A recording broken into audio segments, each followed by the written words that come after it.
tools using scripts with tools. A tool has 3 key events that you can connect: equipped, unequipped, and activated. For equipped, it means it's fired when a tool is equipped by the player. For example, when a tool is selected in the hotbar. Unequipped would be the opposite. And activated is when a tool is activated by the player. For example, when a player left clicks. These methods only work in local scripts because only the player's device knows when input happens, such as a mouse button being clicked or a screen being touched. To see these events in action, you can play a sound when they fire. First, you'll need to create sound objects to use for this. Okay, we haven't had any sound yet, so this will be interesting to hear how they do this. Insert 2 sound objects into the handle. Let me just cram some sound into this handle right here. Okay, let's go and add a little bit of sound. I'll do it on this one. Sound. I have the sound off actually, so I don't think you'll be able to hear it. But it's okay, I'll tell you. I'll tell you what it sounds like. Alright. Name one equip.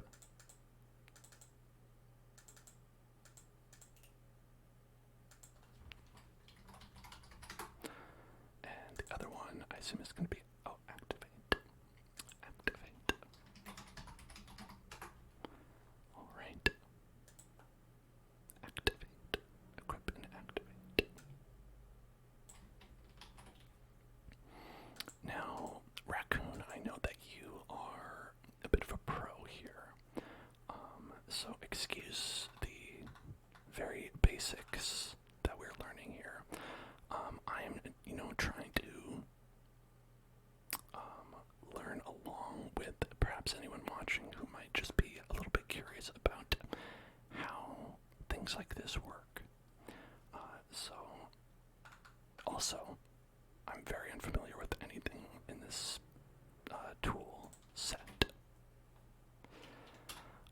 And honestly, a lot of the ways that they do things here in Roblox are a mystery to me. For instance, doing things like requiring that this blaster has an object called handle, or it won't work, is a very odd decision. That is not the case in most game development things. They have a lot of what I would call like workaround kind of solutions in this app here that really wouldn't work in something like a Unity or like something like that, Okay. Did we put the sound ID in? Yeah, right. You have some nice plugins that make development easier. That sounds good. I appreciate that. Maybe if you want to link me to any of that, either a private message or just you could go into the Discord and just say for anybody. That seems like it would be good and helpful. But I do want to get the basics out, and so we can see what's going on in general. Oh, they cost Robux. Okay, then don't put them in the Discord, though. I don't want anyone to pay Robux for things that are put in our Discord. It makes it seem like an advertisement. But you're free to send it to me. I probably won't, because I don't have any Robux, but free things seem great. I know there's a lot of free helpful things, helpful tools that are used in a lot of different coding environments. Anyway, so we've got an equip sound for the gun, and we've got an activate sound for the gun. And so we're going to just make a simple code here, right? Into the script. We've got to make a script for the blaster script, sound blaster. You know what? Sound blaster. Ever think of that? Alright, local script. It has to be a local script. Local script. Oh, Raccoon. Yeah, Yes, I actually warned people about that myself. Is that when we were talking about the like the toolbox down here, I was talking about how sometimes they contain scripts and some of them can be less than reputable. So not to worry, we did cover that. Where sometimes they could do bad things, perhaps, to your game. Alright. Local function tool equipped. Tool.handle.equip.play. Okay. So let's take a look at this script and see what's happening first. So we've got a local tool, which is script.parent. Okay, so that's calling back to the blaster, right? They want us to call this tool controller. So that's going to target this blaster, right? Local function tool equipped. So this will, because we have this, the tool.equipped connect to tool activated tool equipped. So on activated, it'll connect to tool activated, right? This function. And on equip, it'll go to tool equipped, which is this one. So on the event that happens when it's activated and equipped, we have functions that will, right here, play a sound. And the sound that we have it play is tool. So the blaster dot handle. So it'll go to the handle. Boom. Dot activate dot play. Okay, activate dot play. Interesting. So are these hooked up? We'll see, I guess. Maybe it's just because we named these equip and activate. They know to go to this and this. It might be another one of their like bespoke kind of like you must name it this, like name it equip, name it activate.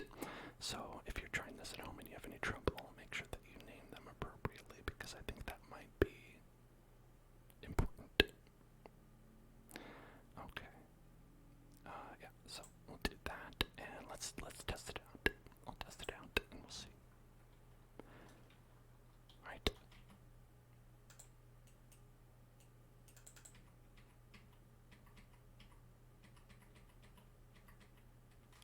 I don't hear anything.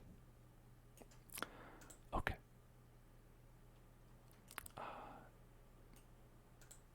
To help build something, I mean, I think maybe when we get to that stage, I do want to eventually build something original here. Right now we're going through a lot of the helping stuff on the developer.roblox.com. You know what I did? Well, we just copied this, so it's not this. It's got to be something in the actual setup that we have. Right, activate, equip sound ID properties. Okay. Sound ID. Okay. Put my sounds into handle. Oh, okay. That's it. They have to go under the handle. Thank you. Okay, so that is why we have in here handle.activate. So it's looking for the child that's called activate. Alright, thank you. Appreciate that. So now it should work when we go to play. Let's try that out.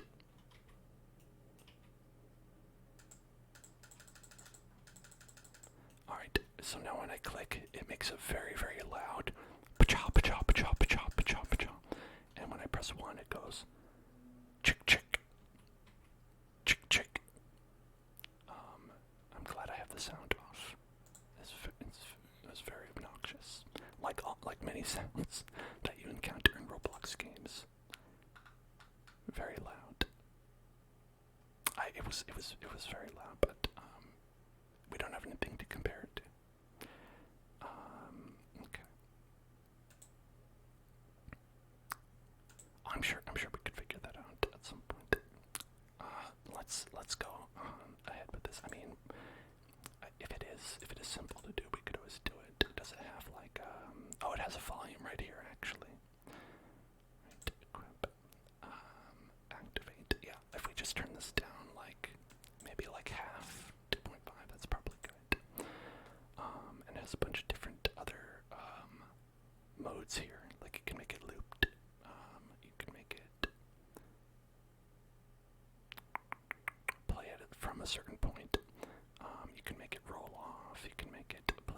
faster or slower. So that's good. That's good. That's good. Okay. Oh, you can also have it play on remove as well. All right. And if you did that, then go chick chick and then chick chick like that. You can change the volume for both at the same time, and it won't change the audio IDs at all. That's good. Yeah. So like, yeah, I see that if you select two or more of the same type of object, you can change all the features that are shared between them, like the volume, time position, all that stuff. That is something you can do in... No, it's fine though, because actually the one where you equip it was at a fine volume, so I didn't change that one. It was intentional. But anyway, hold on, let's close that. We don't need that. Let us try to hit detect with lasers. Part 1, hit detection with lasers. In this course, you'll learn how to cast a laser from the blaster in creating player tools and detect whether or not it hits player. All I said was loud. Yeah, that's how I usually react. When I hear a loud noise, I just shout loud, loud. Until the loud sound goes away. Alright. So we're gonna raycast to find collisions, right? Everybody loves raycasting. Peepo, thank you so much for subscribing. Peepo, what's up? How you doing, Peepo? How you doing, Peepo? What's going on? How you doing today? Hope your raycasting is going nice. Having a good raycasting day today. Gonna create an invisible ray from the start position towards a given direction with a defined length. If the ray collides with objects or terrain in its path, it will return information on the collision, such as the position and the object it collided with. Raycast from A towards B, colliding with the wall. Alright, so basically, this is what happens when you do a raycast. Say this is the gun, right?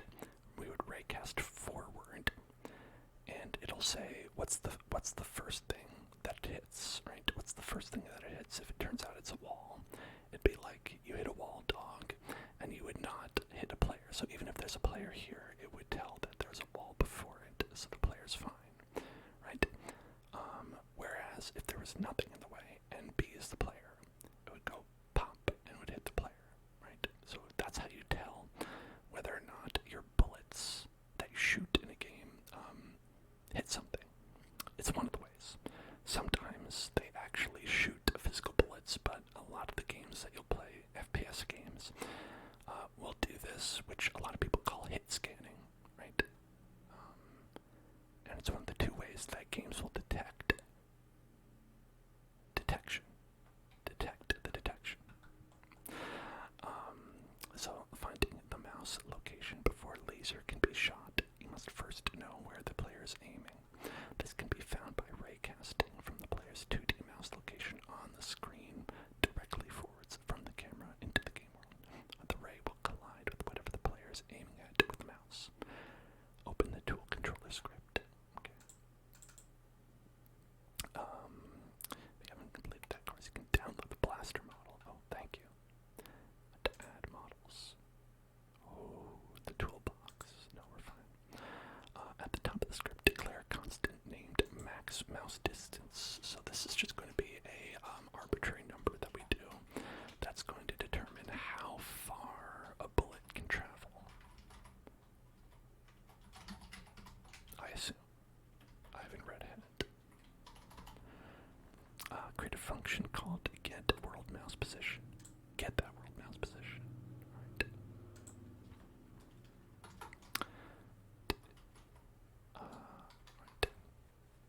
Here, I'm going to do some inaudible whispering for people.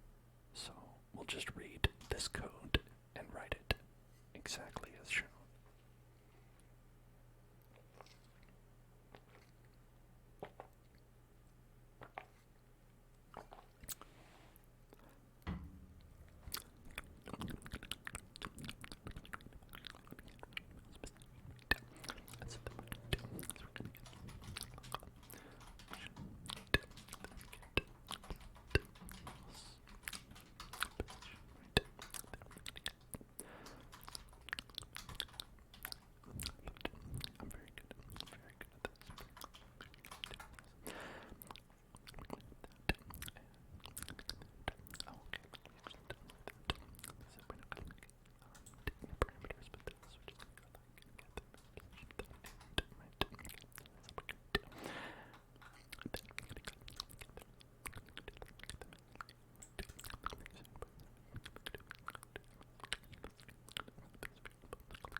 use this variable right here to call to the game.get service user input service. So this is a Roblox created function that we can reference, and as part of that we're doing the game service, right? And we're doing get mouse location. So this would be the same if we copied this and just put it right there, but it helps save us some writing, and it helps us if we want to reference it later on in the script or for other things, right? So get mouse location will give us the mouse location. That's ultimately all we're doing. So I always like it when you don't actually have to do anything, you just have to reference it, because we don't actually have to figure out where the mouse location is. We just need to point that out. So now the 2D mouse location is known, and its X and Y properties can be used as parameters for camera, viewport, point to ray function, which creates a ray from the screen into the 3D game world. Okay, if you say so. Use the X and Y properties of mouse location as arguments for viewpoint array function. Assign this to a variable named screen to world array. Okay, so we're going to do this as below. Okay, below in the same function that we have. So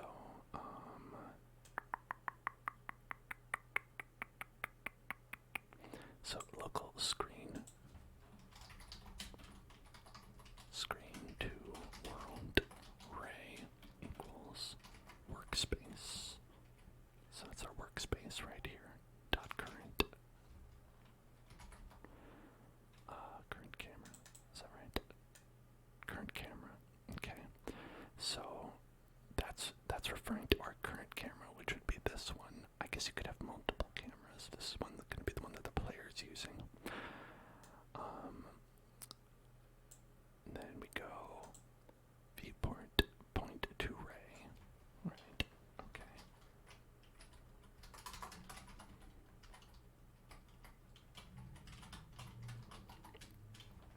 Okay, so now the viewport, I believe, would be referencing the this square that we're looking at. Again, think of the camera, right, and the glass of the camera, right? If we are inside the camera, players can't have multiple cameras. Okay, well that makes it easy then.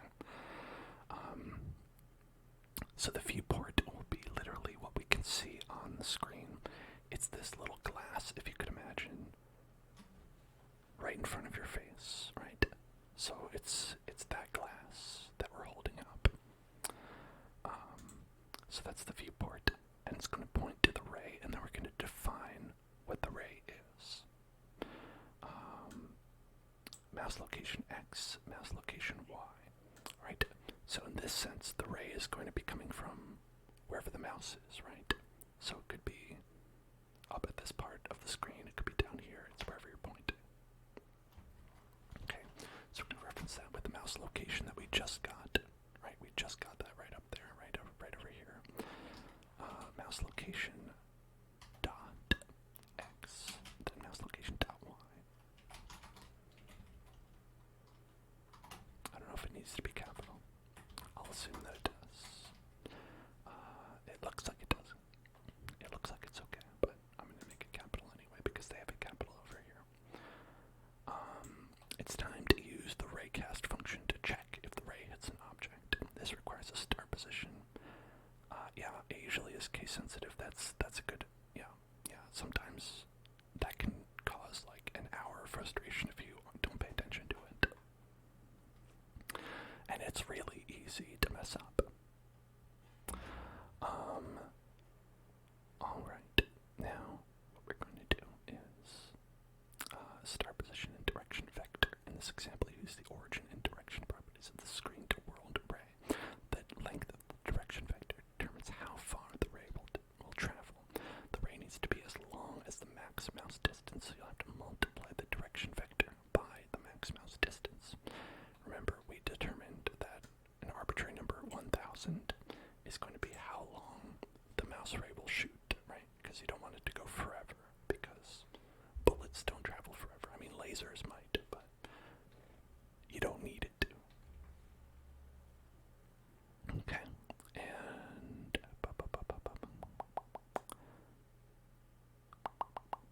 unit direction vector of the ray multiplied by maximum distance. Right, a screen to world ray. Then right here, right underneath, local direction vector equals screen to world ray, screen to world ray, screen to world ray, which would be just the last variable we picked up. Dot direction times distance times maximum mouse distance max. So all this means is the screen to world ray dot direction is giving us a direction in 3D space, right? What space is it? It would be wherever your mouse is pointing. So like, say this is the game, right? And I'm pointing over here. It would be a ray shooting right from your face, the camera, out that way, right? Out that way, wherever you're pointing. So the idea is that if you're pointing towards this, it'll shoot out towards this and it'll hit this and not a player. If there's a player here, you can click right here and the ray will go out there directly. And the reason you do multiplication is because if you don't, the ray doesn't know how long it needs to be and it'll be a length of 0 or 1, probably 1. And so you multiply by the max mouse distance, so it'll go 1,000 distance. Simple, right? And that's how you turn. You make a little ray cast. You get the ray, and then you cast it. Obviously, this is what the word says. Okay. Declare a variable named direction vector and assign it the value of screen to world ray dot direction multiplied by mouse distance. There, that's what we did. Call the raycast function of workspace, passing the origin property of screen to world ray as the first argument and direction vector as the second. Assign this to a variable named Raycast Result. Okay, so now we're going to get the result of what we had. I'll say that as far as naming this function, I wouldn't call it this because I like to name the functions based on what they ultimately do, and getting the mouse world mouse position is part of what we're doing, but we're doing a lot more. So we'll see what we actually end up with, and that'll probably be a better name. But that's ultimately you can call it whatever you want. You could call it Big Fart Town, right? You could call the function Big Fart Town as long as you call it. Alright, Raycast Result equals workspace Raycast workspace Raycast screen to world ray origin screen to world ray dot origin direction vector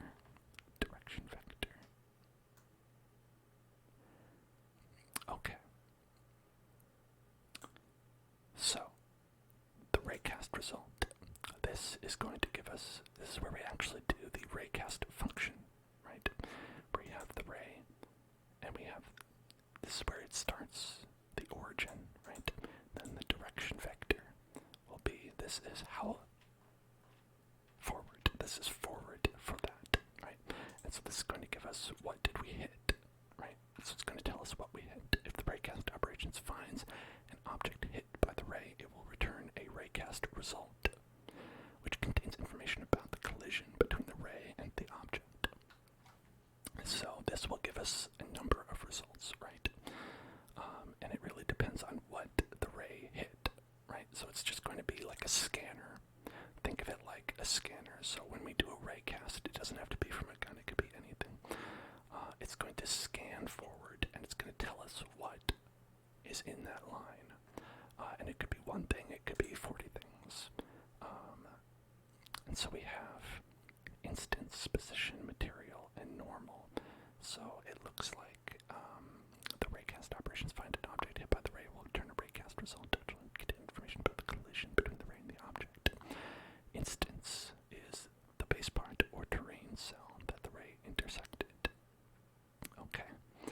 position where the intersection occurred, usually a point directly on the surface of a part or of a terrain. So if you hit the ground, it'll tell you that, hey, you hit this right here, this part of the ground. If you hit an object, it'll tell you you hit this part of the object. And it'll reference a point in 3D space that you hit. Okay. Material. The material at the collision point. Okay, so if it has this material, if it has that material, I guess that would be helpful. If you wanted to reference that to, like, say, if you hit wood, then make it burn, right? If you had a laser beam, right? If you hit wood, make it burn. If you hit rock, it'll bounce off, something like that. You don't need to use it. These are all just options that you have. Normal, the normal vector of the intersected face. This can be used to determine which way the face is pointing. Okay.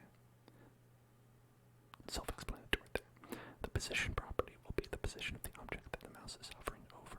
If the mouse isn't hovering over any object within a distance of max mouse distance, the raycast result will be nil.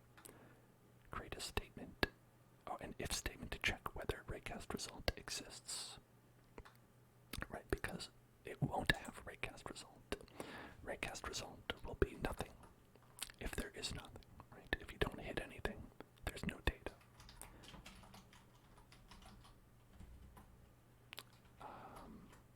Raycast result, then, and, do they have, hold on. Okay, there's no end, it's just, then they just have else. Gotta remember that. Else, blop, and so this is, like they said, they wrote this in there, and it's pretty helpful. If there is a result, tell us the position. If nothing was hit, I don't know, what do they do? Return, calculate the position at the end of the ray. Okay, so they just,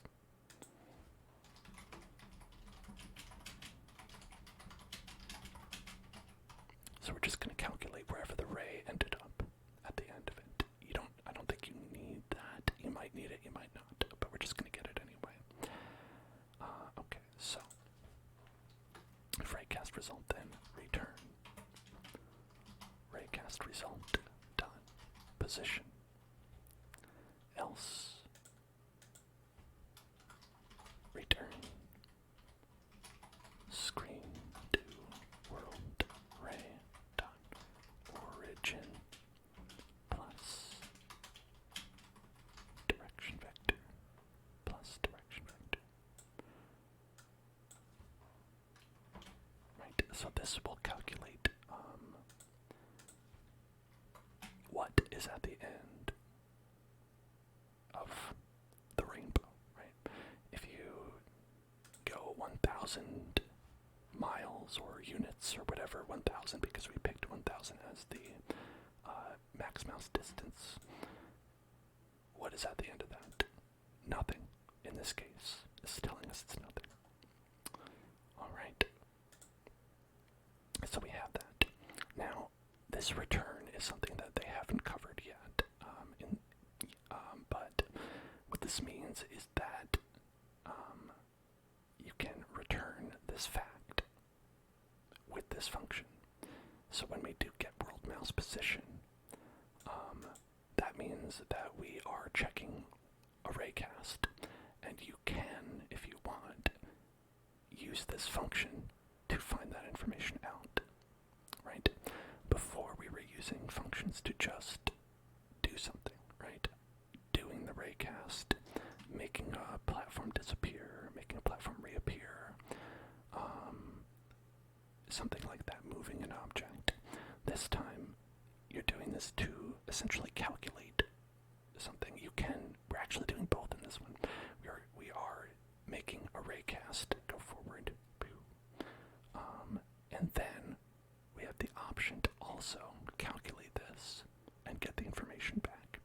So there's multiple things you can do with a function. It doesn't just have to be doing something. You can make a function that is is like, what is, function like multiply by 10, right? You could have a function that's called multiply by 10, and then you could get the result of that function from the function. So sometimes you do that with functions as well. Functions are very functional in that way. Okay. Now that the 3D mouse position is known, it can be used as a target position. To fire a laser towards a second ray can be cast between the player's weapon and the target position using the Raycast function. So we're going to declare a constant called max laser distance at the top of the script and assign it to 500, your chosen range for the laser blaster. So it is... Oh, I didn't make this local. Loxel. So it's going to be basically the same thing, but we're going to shorten it so that I guess we have variety, right? I think there's no reason to use different ones, but for the sake of learning, we're going to make a different length.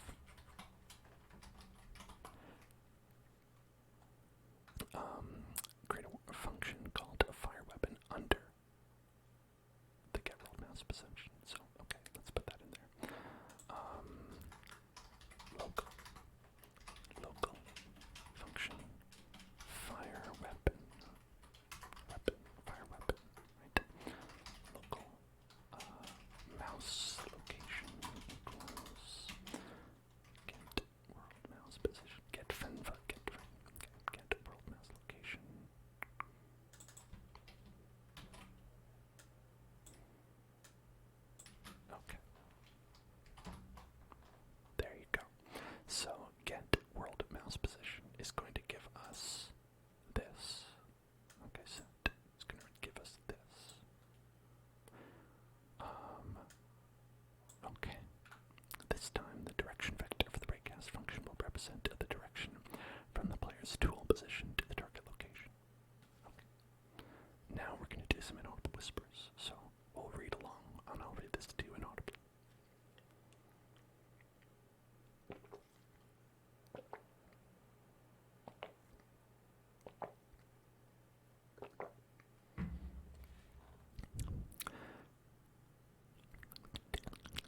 let's recap what that is.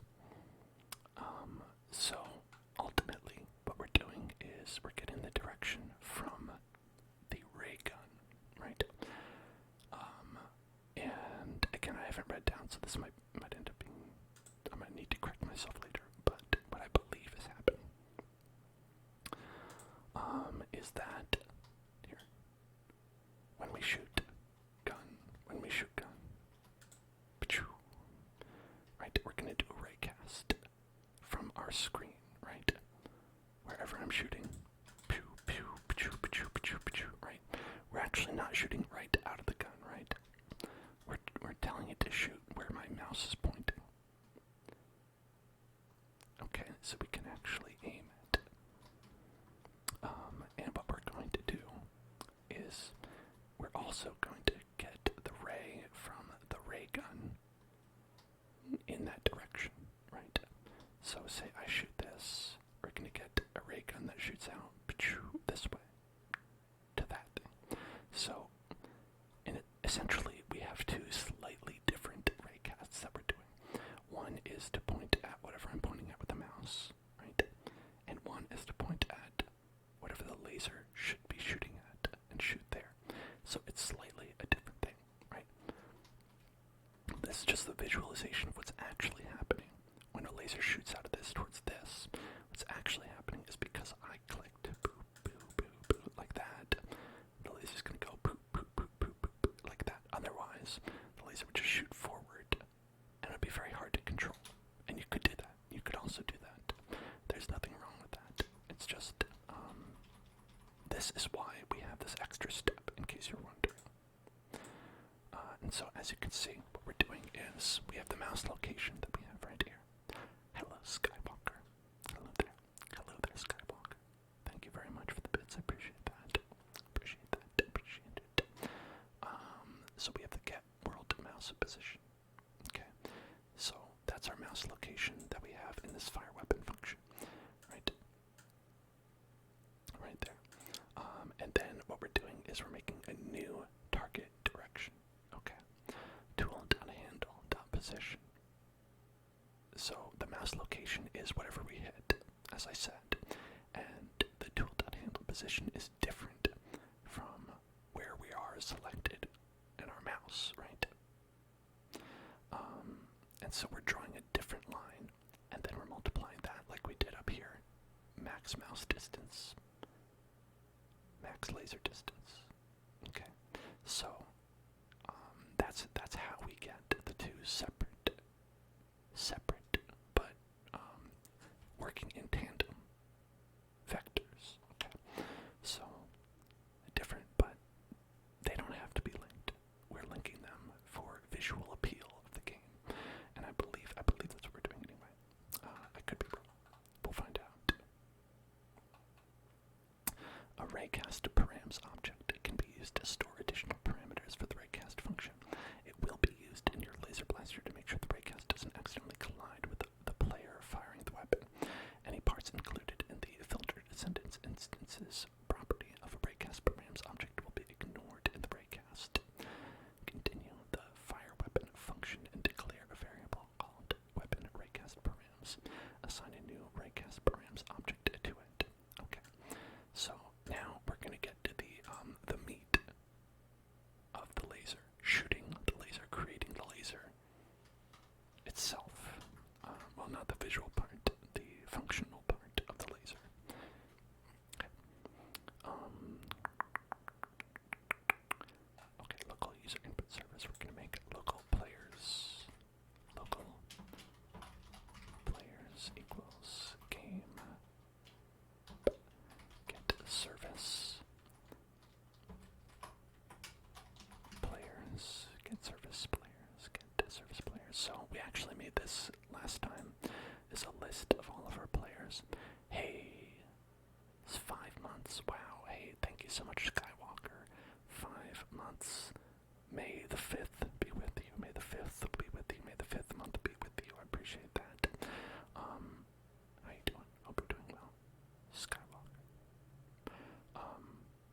surface. Get the surface of players. Get the surface of players. Then we're going to go down here to the fire weapon function, right? And we're going to make sure that we are not shooting through ourselves, right? If we do shoot through ourselves, we're going to ignore that because we don't want to shoot ourselves with the gun. Right. Local weapon raycast params equals raycast params dot new. And then weapon raycast params. Okay, get that. Okay. Hello, claymake. How are you? Filter, descendants, instances equals players dot local player dot character. Okay.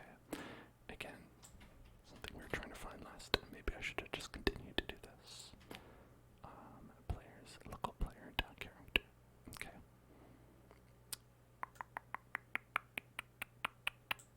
Local weapon raycast result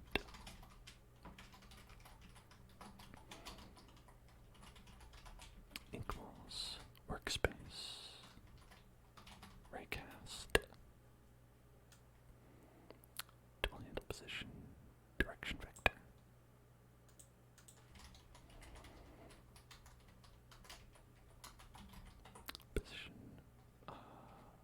position direction vector weapon raycast params, yes. Weapon raycast params, okay. So then, let's take a look at what we made right here. Okay, so, continue the fire weapon function, declare a variable called weapon raycast parameters. That's what we did. Assign a new raycast params. I spelled that right. I think I spelled it right. A new raycast params object to it. Create a table containing the player's local character and assign it to the filter descendants instances property. Now that, I don't know what that does. It seems like it, maybe they will tell us, maybe they won't. Oh, right up here. Okay, there it is. I skipped past it by accident. Okay. A raycast params object can be used to store additional parameters for the raycast function. It will be used in your laser blaster to make sure the raycast doesn't accidentally collide with the player firing the weapon. Any parts included in the filter descendants instances property of a raycast params will be ignored in the raycast. So this is actually telling us to ignore the player in the raycast, right? So if we end up shooting through ourselves, don't count that, right? That doesn't count because that's not how we want the shooting to function, right? You don't want it to be like, oh, you shot through yourself, so damage yourself, right?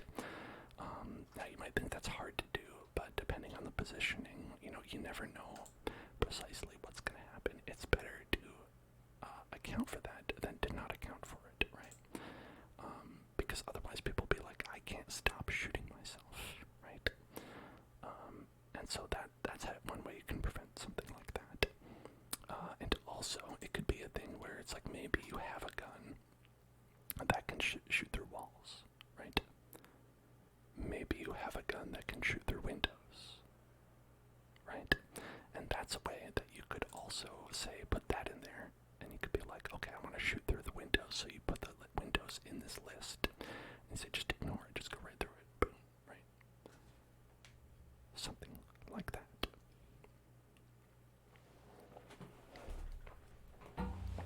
Thank you, Tyler, I appreciate that. But I hope I'm explaining this in a way that is understandable to all of you out there.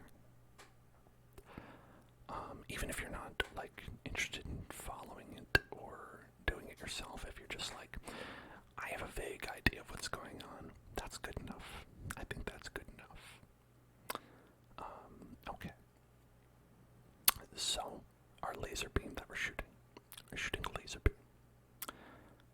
We've created a table containing the local player's character and assign it to weapon raycast params filter descendants instances property. Okay, that's right there. Raycast from the player's tool handle position in a direction towards the direction vector. Remember to add a weapon raycast params as an argument this time. Assign this to a variable named weapon raycast result. Okay.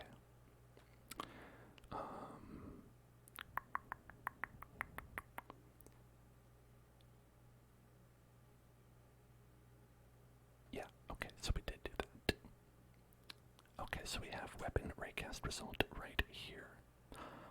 Oh my gosh. Raccoon. Raccoon has hit 1 year. 1 year, congratulations. Thank you so much, Raccoon. There's your special badge.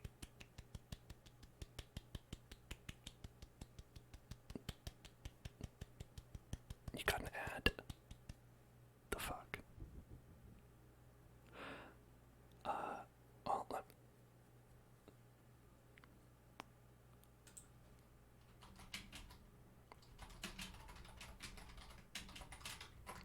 alright, say when you're done, and I'll congratulate you then. Until then, I'll say nothing.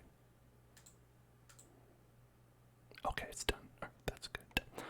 Raccoon, congratulations on 1 year. You're amazing. Wonderful. You did it. Applause. And you've got that shiny badge with a shiny badge background. For the 1 year, I put like a special kind of like a plate that the badge goes on, so it like gets more fancy. That's how I did it. So you got that special badge. I think I have it too. Yeah, I do. I have it as well. As a person who is a 19-month subscriber myself, what can I say? It's automatic. Okay. Let's see. Create a table. Remember to add weapon raycast params as an argument this time. Assigned this to a variable named weapon raycast result. That's what we did. Finally, you'll need to check that the raycast operation returned a value. If a value is returned, an object was hit by the ray, and a laser can be created between the weapon and the hit location. If nothing was returned, the final position needs to be calculated in order to create the laser. Declare an empty variable named hit position. Okay. Weapon raycast result. We're still in the same function. Okay. So this part will be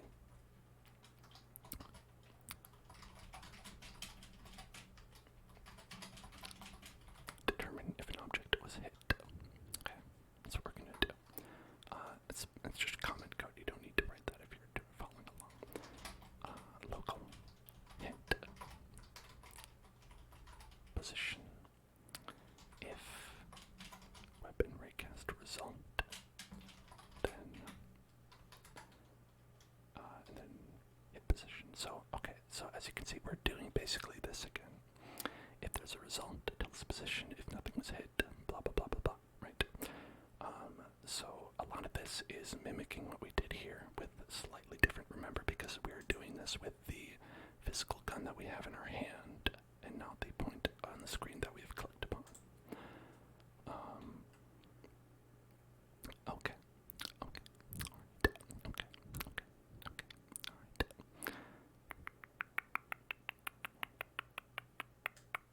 Hit position equals weapon raycast result dot position. Hit position equals weapon raycast result. Oh, that's not it. Okay.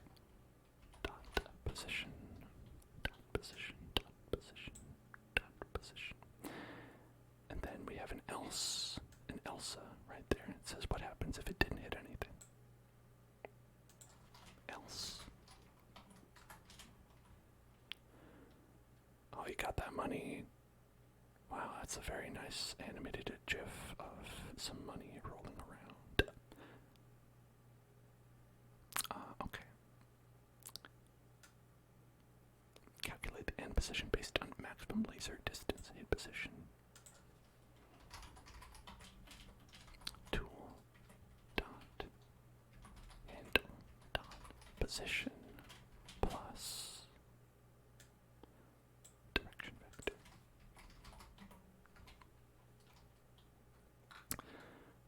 So, literally, same thing. It's the same thing. Alright. So we're just going to basically do the same thing here. Navigate to the tool activated function and call the fire weapon function so that the laser fires each time the tool is activated. Tool activated.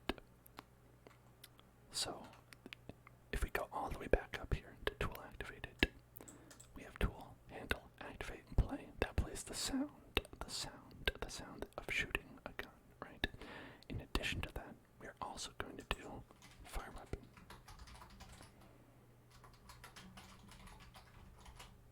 And if this all goes correct, should work out. To find if the object hit by the laser is part of a player's character or just a piece of scenery, you'll need to look for a humanoid, as every character has one. First, you'll need to find the character model. If a part of the character was hit, you cannot assume that the parent of the object hit would be the character. The laser could have hit a body part, an accessory, or a tool, all of which are located in different parts of the character's hierarchy. You can use find first ancestor of class to find a character model ancestor of the object hit by the laser if one exists. If you find a model and it contains a humanoid, in most cases you can assume it's a character. If you have other models in the game that contain humanoids, further checks will be needed. So that would be like if you have an NPC that you're not supposed to shoot, you might need to further determine whether or not the humanoid that you find is a player. Otherwise, what we're doing, we can assume anything that we hit that's a player, that's a humanoid. All good. It's all good. Okay. Add the highlighted code below to the weapon raycast result if statement to check if a character was hit. So here we go. This is where we're actually going to find out if what we hit was something we want to damage, right? Okay. Local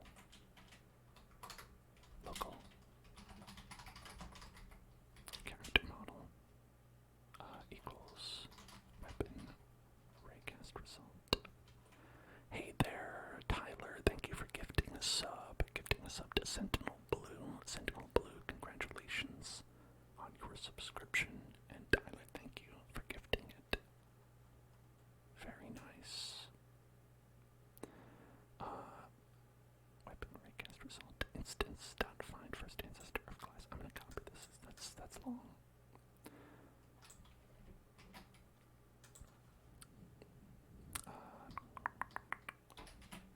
Okay. So find first ancestor of class model.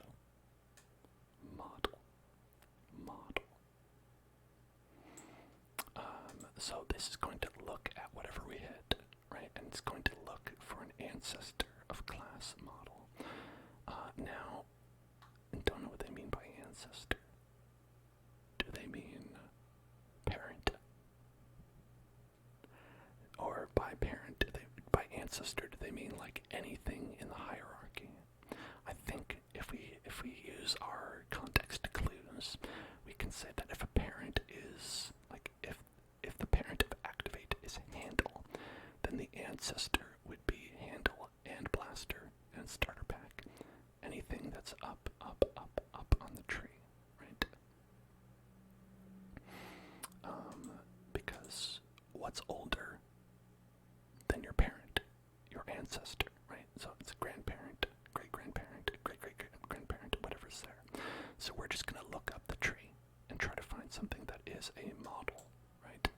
So if we were to find, say, my face, you'd know it's a model, so it'd be all good.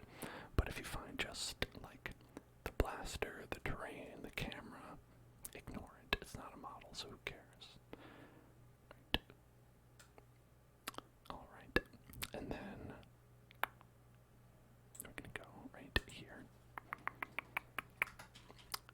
Say if it's a character model. If it's a character model, then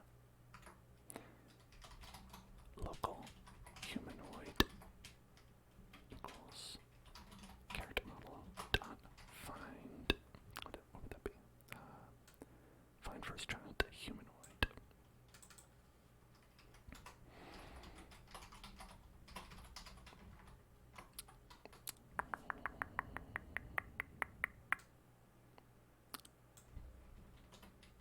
Okay.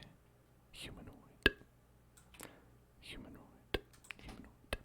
So, if we find the model, let's see, if we have a player, let's see, where's our player? Can we hit play and find it?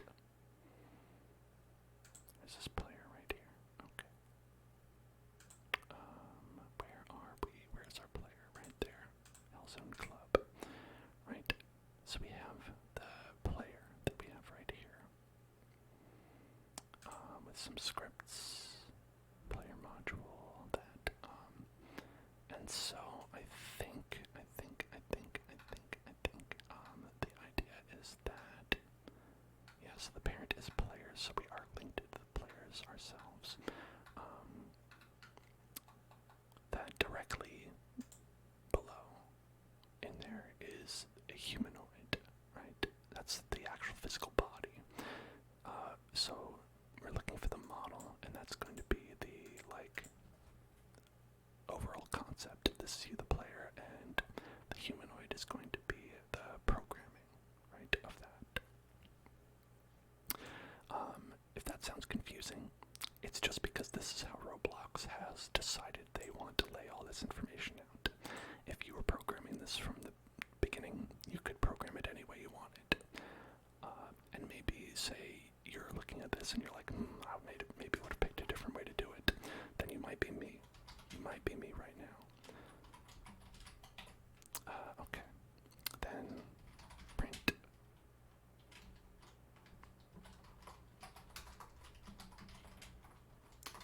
Player hit. Print player hit.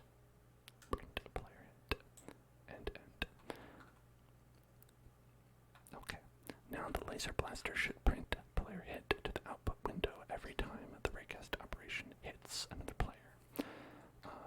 Two players are needed to test if the weapon Raycast is finding other players, so you need to start a local server.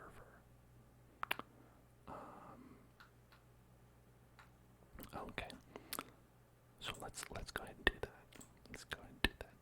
Select the test tab in Studio. Test. Make sure the players drop down is set to 2 players. Set it to 8.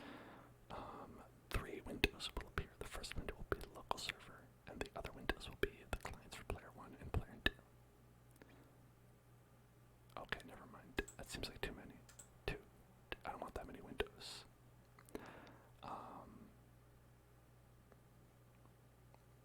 Okay, start. Well, okay. No, that's okay. Allow. It's fine. Alright, here's our server. Oh, look at these players. What's up, players? What's up? Look at these players. Oh, okay, I guess I've got control.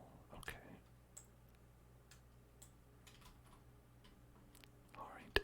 Yeah, look at that. I've got control of everything. Multi-boxing here. Alright. So now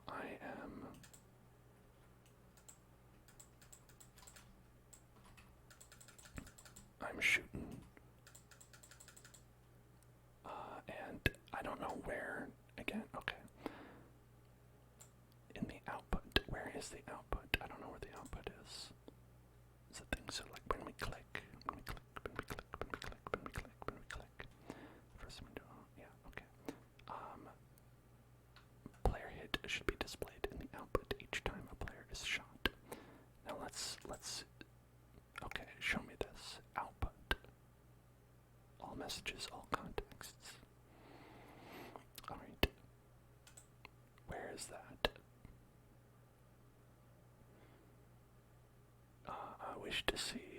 wish to see this window that they have.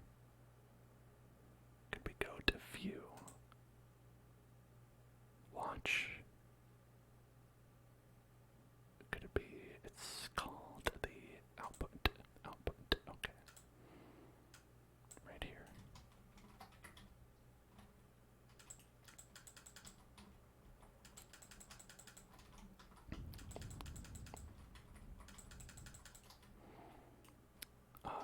Is it not working because it's like a local thing? Maybe it's a local thing. Output. Okay.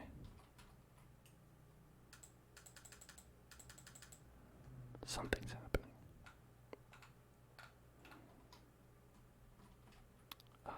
Backpack blaster. Attempt to call a nil value client to a controller. Okay. Okay. So something about that is messing up. Something about that isn't working. So let's go. Not there. Not there. Let's see. One of these 17 windows. And then we could go over here and view the output. Okay.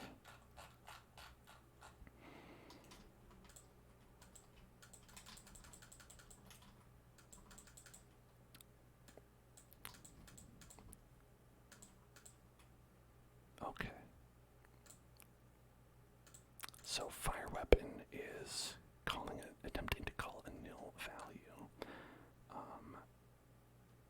So we'll see. Let's investigate that. Let's investigate it. Clean up. Does that just turn them all off? Good. Okay. All right. Imagine if I had 8 of those pop up. Oh boy. Okay. So something went wrong. Something does seem to have gone wrong there. So let's double check our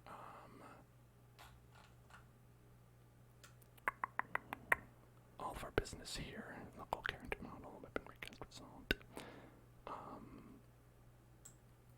So we've got local character model, if character model, then local humanoid character model. If humanoid, then pop end. Okay. Else hit position equals tool. Okay.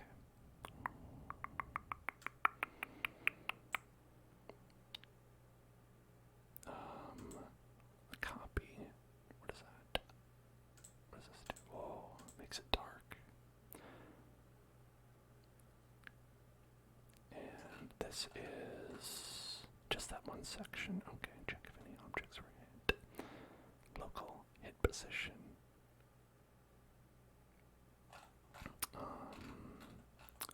I wish you just had the whole thing. Sentinel Blue. Yes, you were gifted a sub by Tyler. Typho in the chat.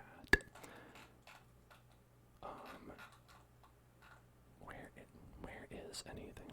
Okay.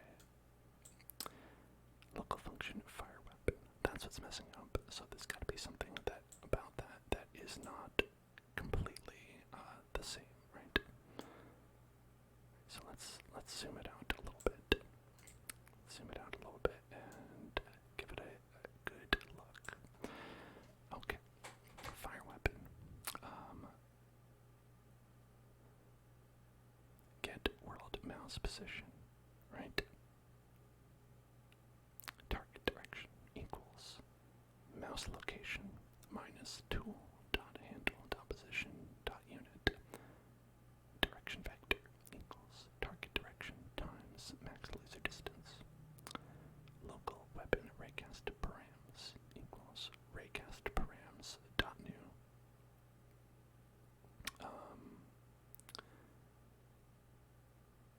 Now it's showing up in red. I don't know if that is an issue or not. Maybe not.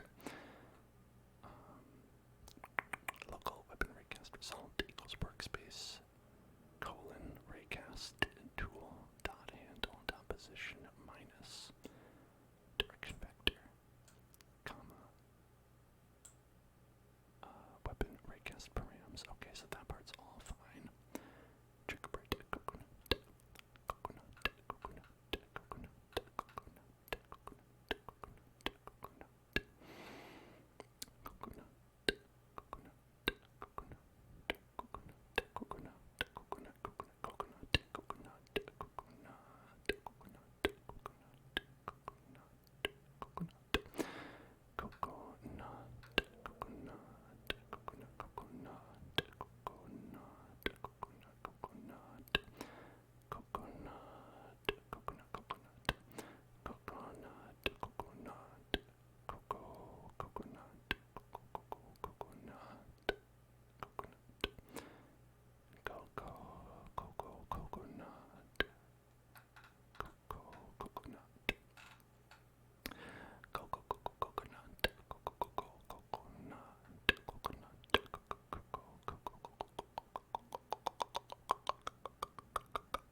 Let's start it up and see.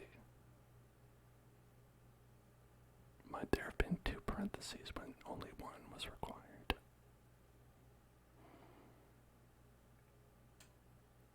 Alright, there's the server. And now we have our player 1, player 2. Alright. Trust nobody, not even yourself. Okay, not it. Well, so something is happening, which is good. It's good that something is happening. So fire weapon is still causing an issue here.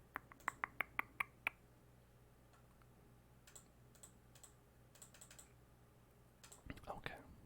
Okay. Goodbye. Not quite it yet.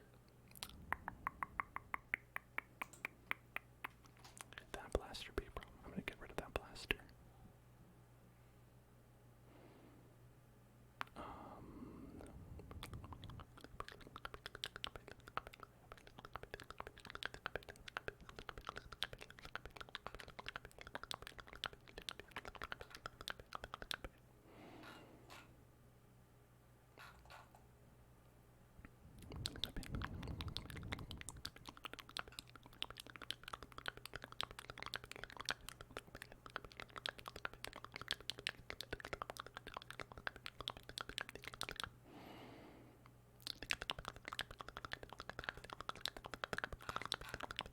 Am I winning?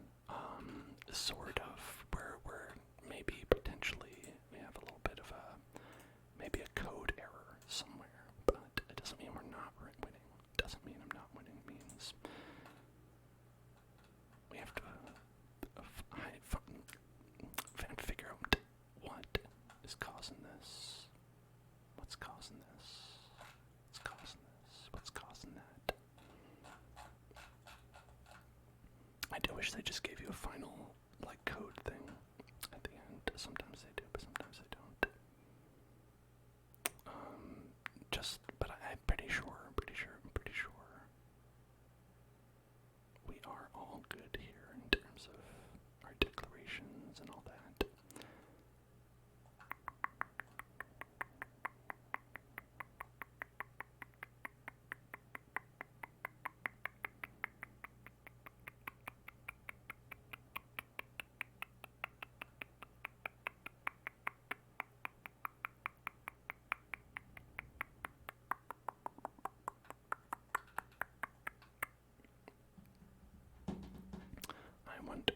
I wonder what the problem is. I wonder what's different. Because theoretically, if nothing is different, it should be no problem. Independent of whether we understand it or not, if we have literally the same things written down, it would work. And so, makes you wonder. Really makes you think, doesn't it? Okay, let's move this off to the side here a little bit. Okay.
is one way to figure it out that I like to use when I'm confused, which is called guessing.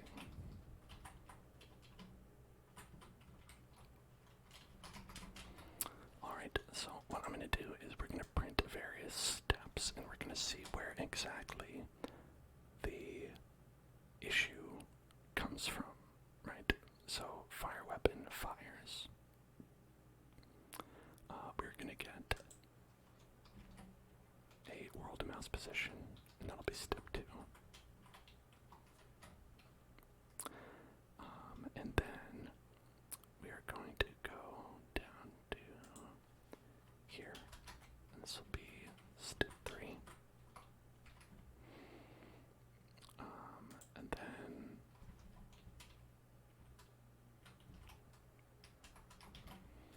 then we're going to go to step 4, right? So we should be able to get through all those steps, 1, 2, 3, 4, without issue, right? And we can test it offline. It doesn't. We're not worried about the can it hit, can it not hit part yet, right? I want to view the output.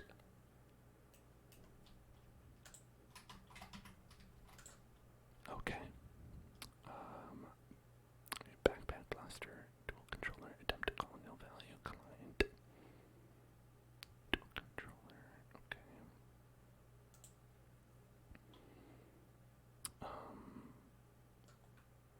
So we didn't get any of the printing messages. I don't think, anyway, I don't see any. Let's see. Let's get, so the errors, nil value, right? Informations. Stack end, okay. System log. Okay, we got step 1. Alright, that's good. So we got step 1. Well, when I say it's good, it's more like it's just good to know. It's not good. It's kind of bad actually, but it's okay. We got to step 1, and fire weapon happened. Unknown global fire weapon. So does it just not know where fire weapon is? Because it's right here. Does it like that it's like below? Does it prefer to be above it? Would it prefer to be down here? Would you rather be here?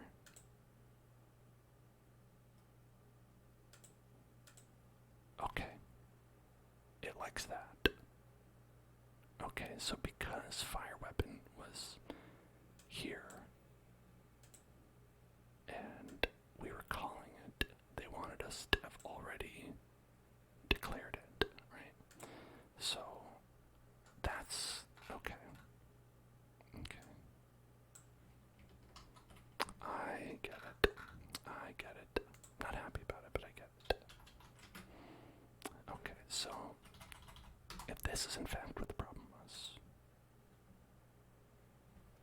check it out. 1, 2, 3, 4. 1, 2, 3, 4. 1, 2, 3, 4. 1, 2, 3, 4. 1, 2, 3, 4. 1, 2, 3, 4. 1, 2, 3, 4. Okay. I'm very mad right now.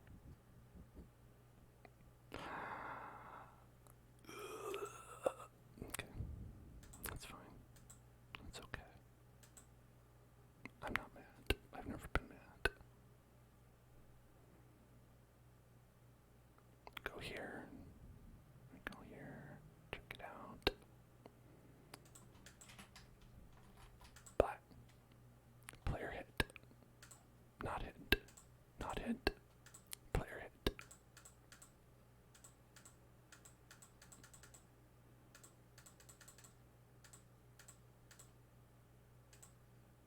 So this says player head, actually. That's funny. I guess it's just because,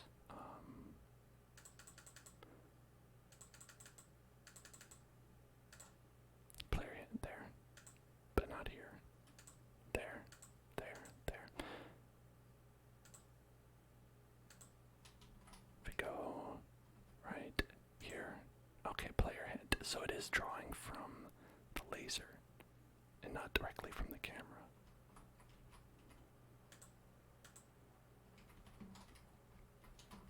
So if we like try to fire from like right here, right? Even if I was firing over here. Oh, okay, so that time, oh right, because it's firing actually from this part right here, which is a little bit weird. Yeah, player hit, player hit, player hit, player hit. But if we go like, hold on, let me climb on top of you. Not hit, not hit, not hit, hit. Okay. That's fine. Okay. Pay attention. Hey, look at me. Hey, pay attention. Pay attention.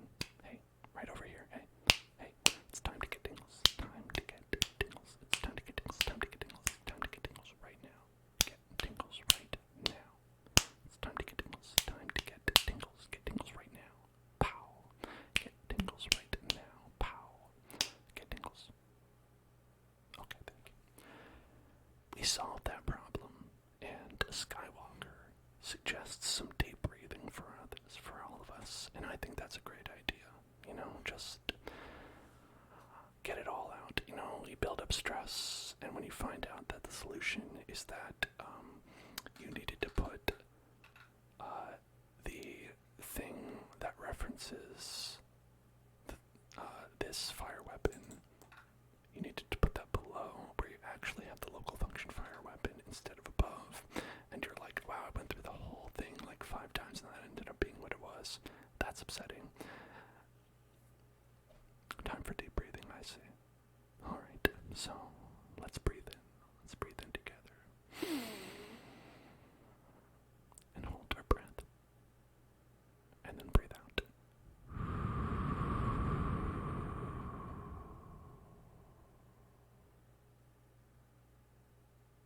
And again, breathe in.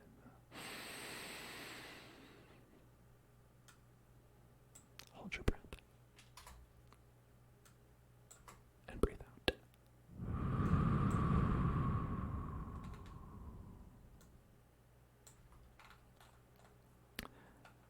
And breathe in.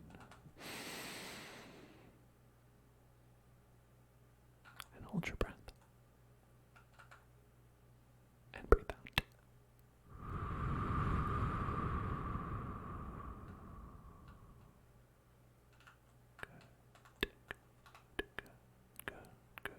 Good job.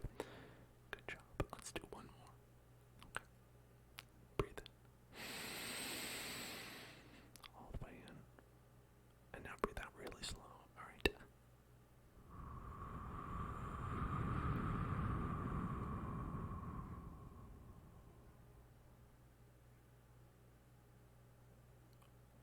Excellent. Great job. I feel better already. I wasn't actually upset. I just think it's very stupid when like small things end up being the problem. Okay. Now, rendering the laser beam. Great. The blaster should fire a red beam of light at its target. The function for this will be inside a module script, so it can be reused in other scripts later on. First, the script will need to find the position where the laser beam should be rendered. Create a module script named Laser Renderer, parented to starter player scripts under starter player. Okay, so let's go to starter player. Starter player. Parented to starter player scripts. Starter player scripts. Module script. Module script.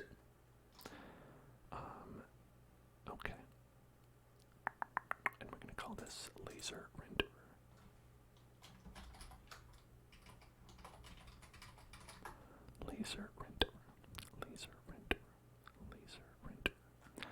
Okay, now open the script and rename the module table to the name of the script.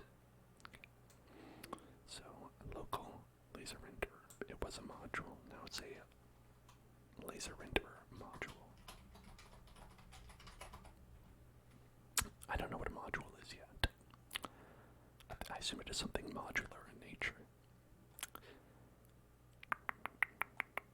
Declare a variable named shot duration. How to durate the shot. I can't speak anymore. Local shot duration equals 0.15. So that's 0.515 seconds, I believe, time that the laser is visible for. So it's gonna just be like a real quick like create a laser beam from a start position towards an end position. Okay.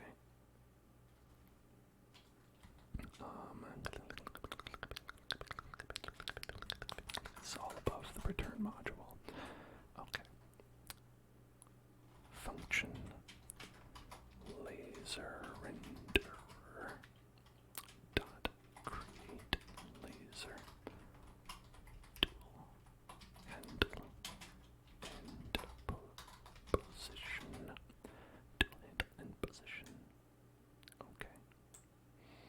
Then and return laser render. Okay. Declare a variable.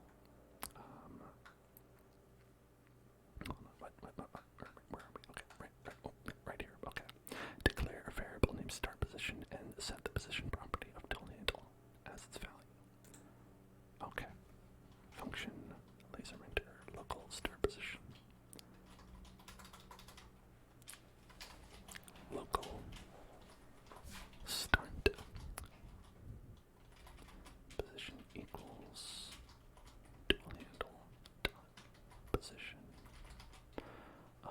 And then local laser distance equals start position minus end position. End position minus end position dot magnitude. Pop. Okay, magnitude. Alright. So we're doing this to find the difference between these two vectors. Start position, end position, dot magnitude. What is the difference between these two vectors? And that will get us the laser distance, right? So if we see where the start position and the end position is, we'll be able to see what the distance traveled is. Makes sense to me. Declare a laser C-frame variable to store the position and orientation of the laser beam. The position needs to be the midpoint of the start and end of the beam. Use C-frame.lookat to create a new C-frame located at start point, start position, and facing towards end position. Multiply this by a new C-frame, the Z-axis value of half of negative laser distance to get the midpoint. Alright, that's a lot to take in. That's a lot, but let's just do it for now. Alright, and we'll figure out what they mean. Okay. Alright.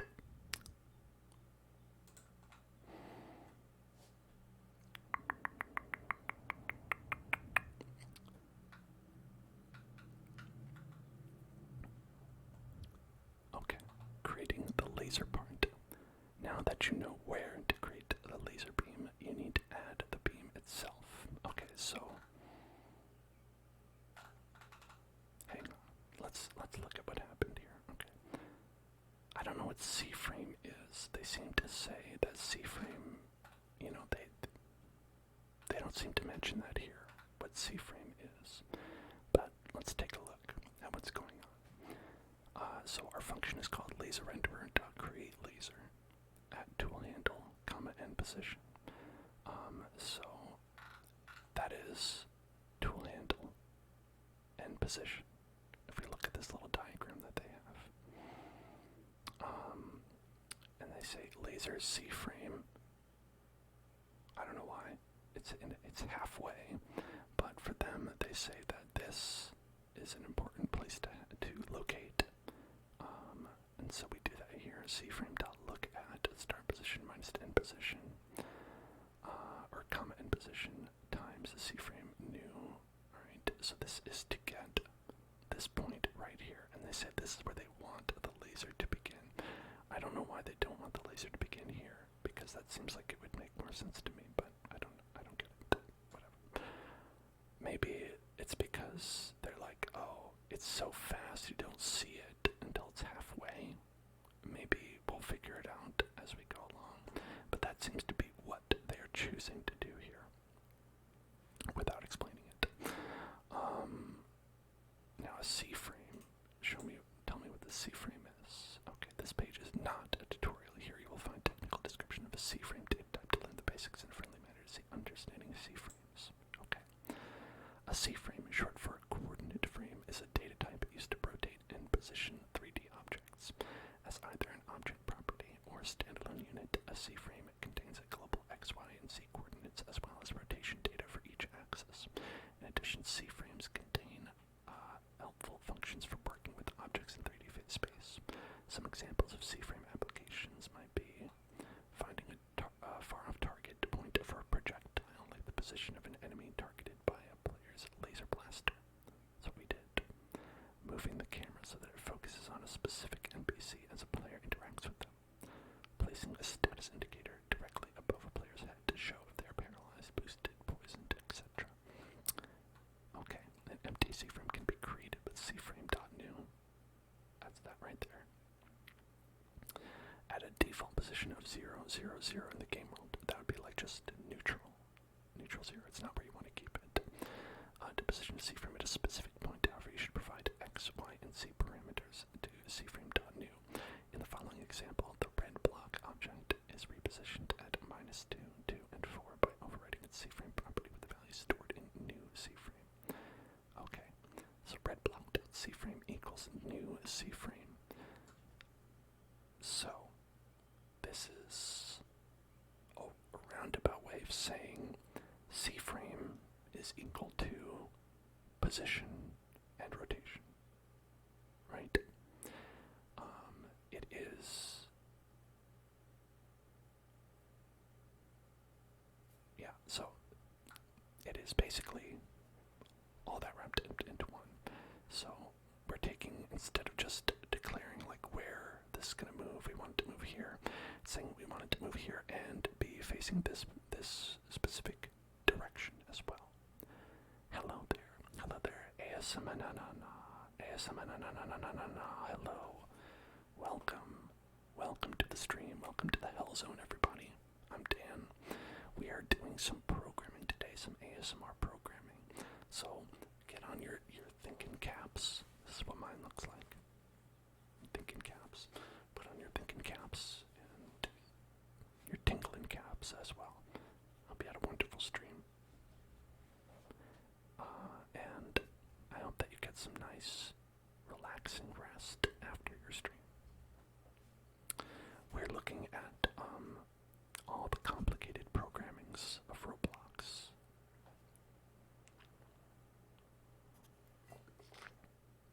The stream is going well. I vaguely know what we're doing, and that's a win for me. That's a win. I think that's a win. Right, so we could do C-frame.angles as well. Yeah, okay, C-frame.angles, math.rad. That should be my homepage, math.rad. Okay. Facing toward a point. Okay, so you can point it at it. Okay, so that's actually what we're doing is look at C-frame.look at times C-frame.new. Okay. Alright, so if we use all the information on this point, we are creating this laser C-frame, which is going to be the desired position and rotation of the laser that we're creating.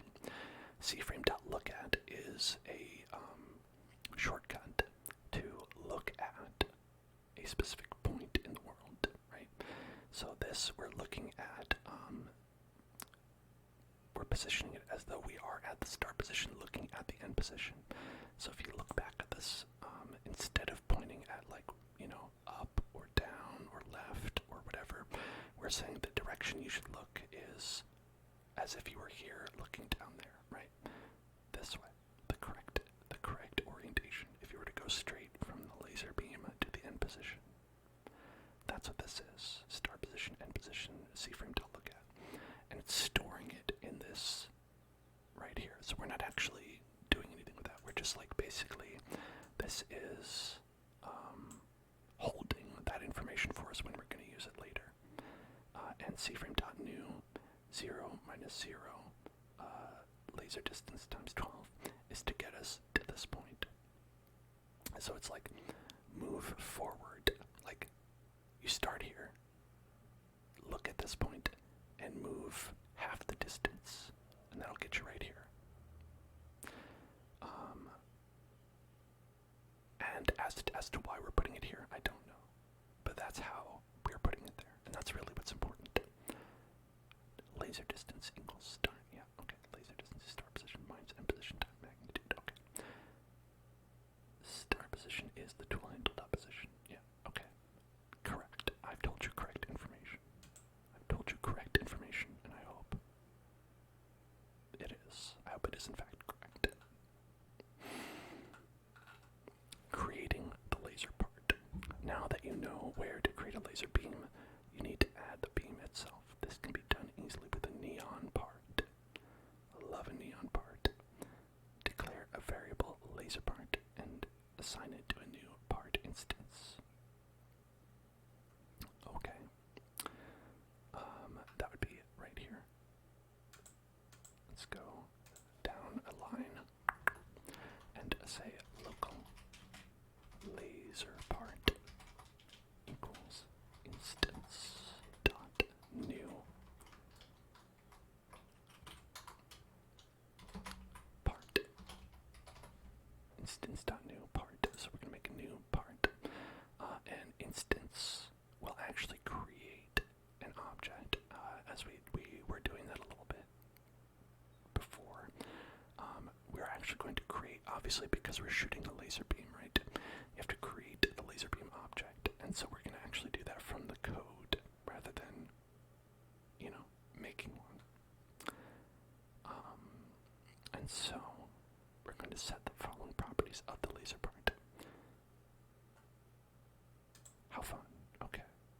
You know, I'm just going to copy it, and we'll go over it. Sorry, I'm lazy. Laser part dot size equals vector 3 dot new 0.2 laser distance. So, okay, so they're actually having the laser be, rather than like a little beam, a little chunky that goes whew, they're having the laser be a line, literally, like it's going to appear as a solid line the entire distance of the laser, right? Start position minus end position. So that's going to give us the entire length. C-frame, laser part dot C-frame equals laser C-frame. So that's going to set the physical position in space and the angle at which it's looking and directing to the correct part that we signified right here, right? So we said all that stuff before, right? We're like saving it for later, and here we're using it. We're saying the C-frame equals this. C-frame, again, position and rotation together. Laser part dot anchored equals true. So that means it won't move. Laser part dot can collide is false because it's a visual representation. The laser doesn't do anything. The color, we're gonna make it a strong red color. Okay. Material enum dot material dot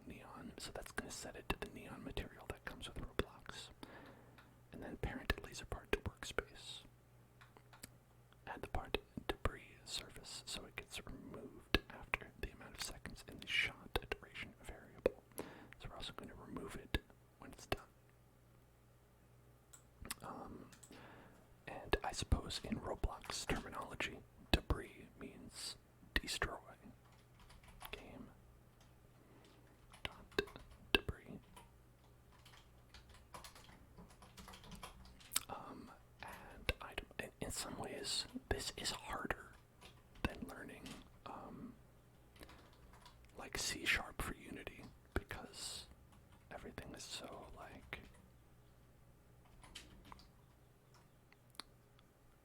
Roblox themed, you know. In Unity, this function is called .destroy. .destroy, you know, not debris. Let's just make sure that it is destroy. This class is a service. It's a top-level singleton, which can be retrieved using the getService function. Debris service allows the developer to schedule the removal of the object without yielding any code through the usage of debris add item method. After the lifetime argument has elapsed in seconds, the object is removed in the same manner as instance.destroy. Okay, so it's just a timed destruction. Debris is a timed destroy. Why does it have to be called debris? Your guess is as good as mine. Why use debris? Beyond creating a bit of mess, objects that are no longer required can use up system memory and cause the game to run slower over time. For this reason, it is always advised to run the instance.destroy function on objects you no longer need. However, in many cases, an object may have a specific period of utility after which it needs to be destroyed. Take, for example, a projectile that has been thrown. It could be cleaned up using wait3 projectile destroy. But there are a number of issues with this approach. Firstly, it requires yielding the code with a wait, which is not only desirable. Secondly, before the 3 seconds have elapsed, the object may have already been destroyed. For example, if it reached workspace. Data fallen parts destroy height. This solves the above issues as it spawns a new thread to prevent the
So here is my assumption of what's happening.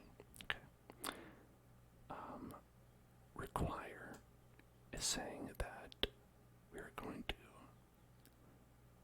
link to this players.localplayer.playerscripts.laserrenderer, and so it's going to go to the starter player scripts, right? So it's going to be in your player scripts. So localplayer.playerscripts.laserrenderer. So it'll go to your specific laser renderer script that every player will have their own unique one. And laser renderer create laser. This will cause that to create that laser from handle to hit position. So that seems all good. Why is it called require, and what does require do? I don't know, but they don't have a link to it. We could probably find that out, but I'd have to look at it. Okay. Require. Properties not safe to read and unsynchronized. If condition is true, prints require past followed by description to the output. Okay.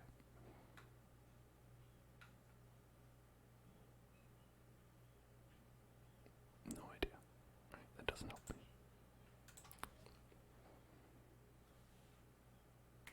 Okay.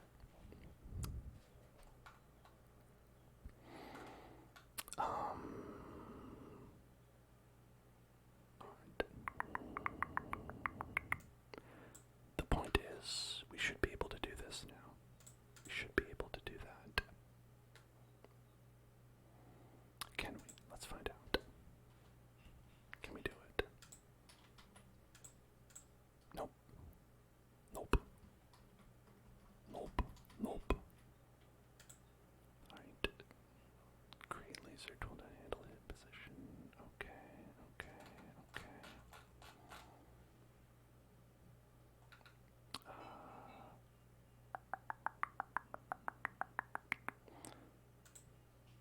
Create laser. Create laster. That was the problem. I said create laster. You know, a laster beam. I love a laster beam. Okay. Let's put our gun on.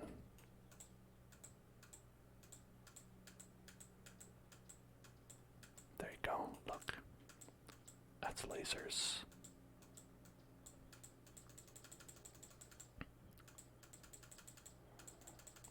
Laser beams.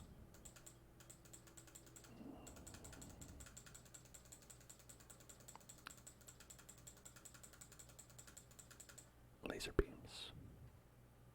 Laser beams. Laser beams. So it works.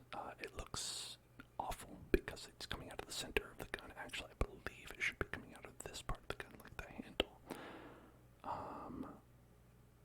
But you know, I think we could probably fix that. I don't know why they're not fixing that, but maybe they'll do it later. Weapons need a delay between each shot to stop players from dealing too much damage in a short amount of time. This can be controlled by checking if enough time has passed since the player last fired. Declare a variable at the top of the tool controller called fire rate. Okay. Local fire rate equals 0.3, and local time of, I'm going to say last shot.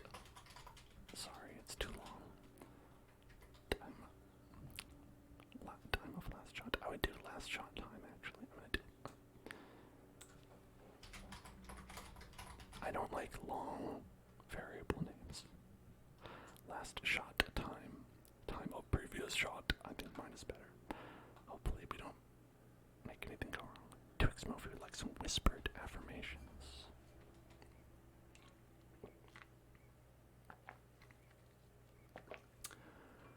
Relax. Relax. Everything's gonna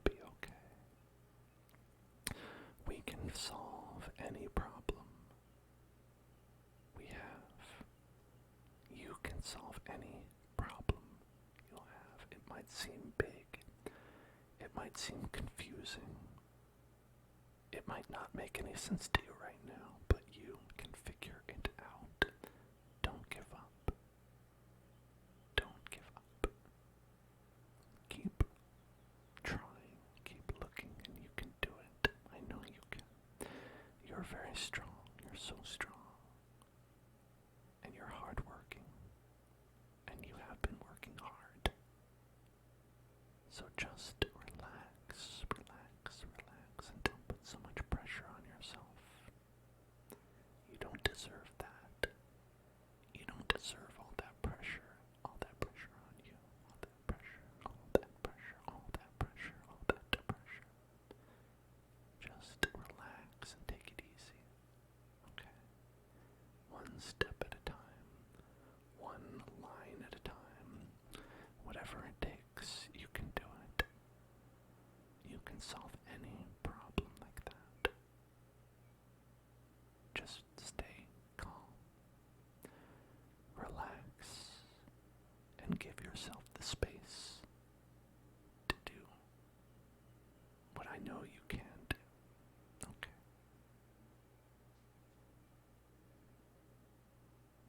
Hopefully that is a message I can understand as well. Hopefully I can take that advice. Because I think this is working okay. There's bumps in the road, but we're figuring it out. So we're going to go and do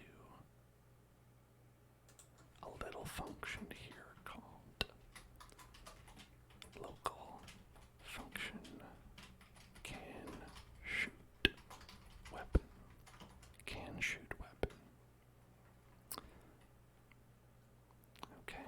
Inside the function, declare the variable named current time, assign it to the result of calling the tick function. Current time, maybe local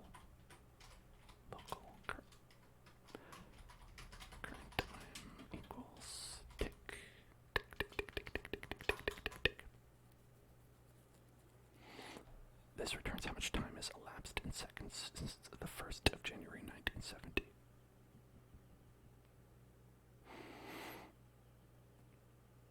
You know, because sometimes you want to know. Sometimes you want to know that. Sometimes you want to know how much time has passed since the 1st of January 1970. Programming is so weird. None of it makes any sense, and people always pretend that it does. It's all these arbitrary rules. And sometimes you just have to follow them.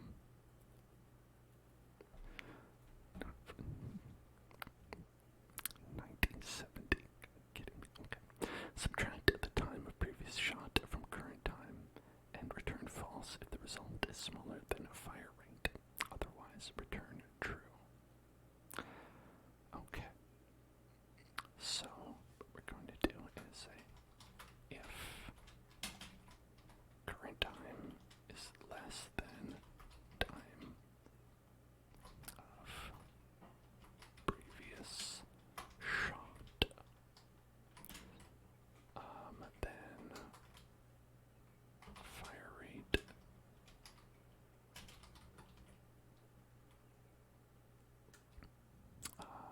if current time minus the time of previous shot is less than fire rate, then return false. Else return true.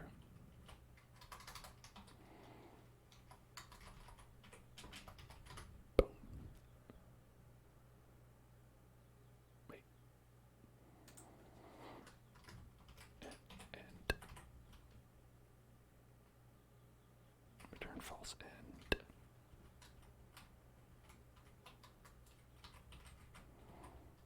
then return true. Okay.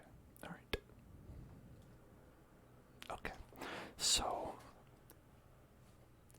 why do we write it this way? So this is a general programming thing. So we have an if statement, right? If current time is is this, right? If this is true, if last shot time, if current time minus last shot time is less than fire rate, then we do this, right? Return false. Why then do we not need to do like a, like we have with the other if-then statements, right? We have if, else, end, right? If this, then do this, else, do this, then end, right? That's because we're doing return, okay? Now, what return does is that when you get here, you're done. This function is over. And so return ends the function completely. So it doesn't matter that you have something below here, right? Because otherwise this would run afterwards, right? So this is a general programming thing. So like if you do this and you hit return, you're just done. So you don't need to write then and this. So like we basically are just simplifying it, right? So if we have something like this, right? I'm just gonna write this right in here. Let's just test, okay? If true, then blah blah blah blah blah. Otherwise, blah blah blah blah blah. And right, you can do this in the sense that you can go like this, right? You can do let's see how they do it. You could go and right.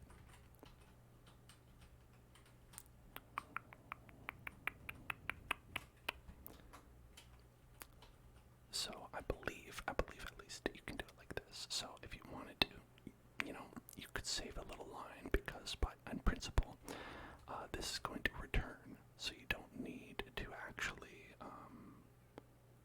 write anything after that, right? So you can kind of do it like this, right? You can say if true, then this, and then like that, right?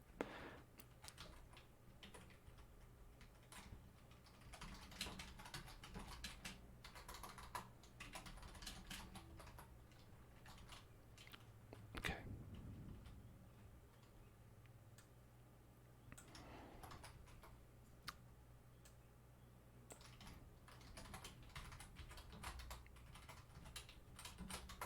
There, so this is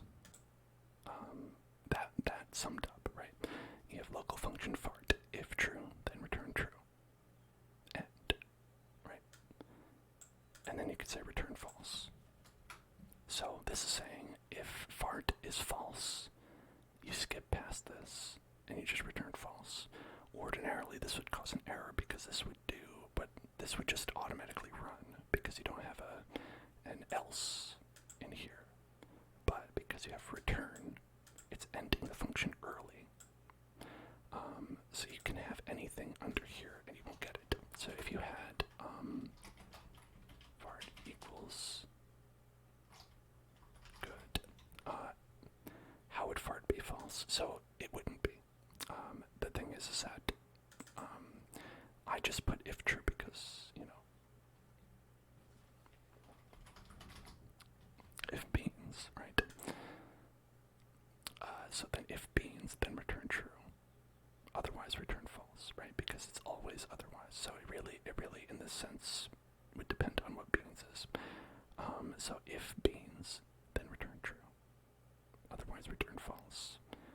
And this code right here, it would never be reached. So this is actually an error because no matter what, you're going to return false and will end the function early. So this will actually show as an error, right? So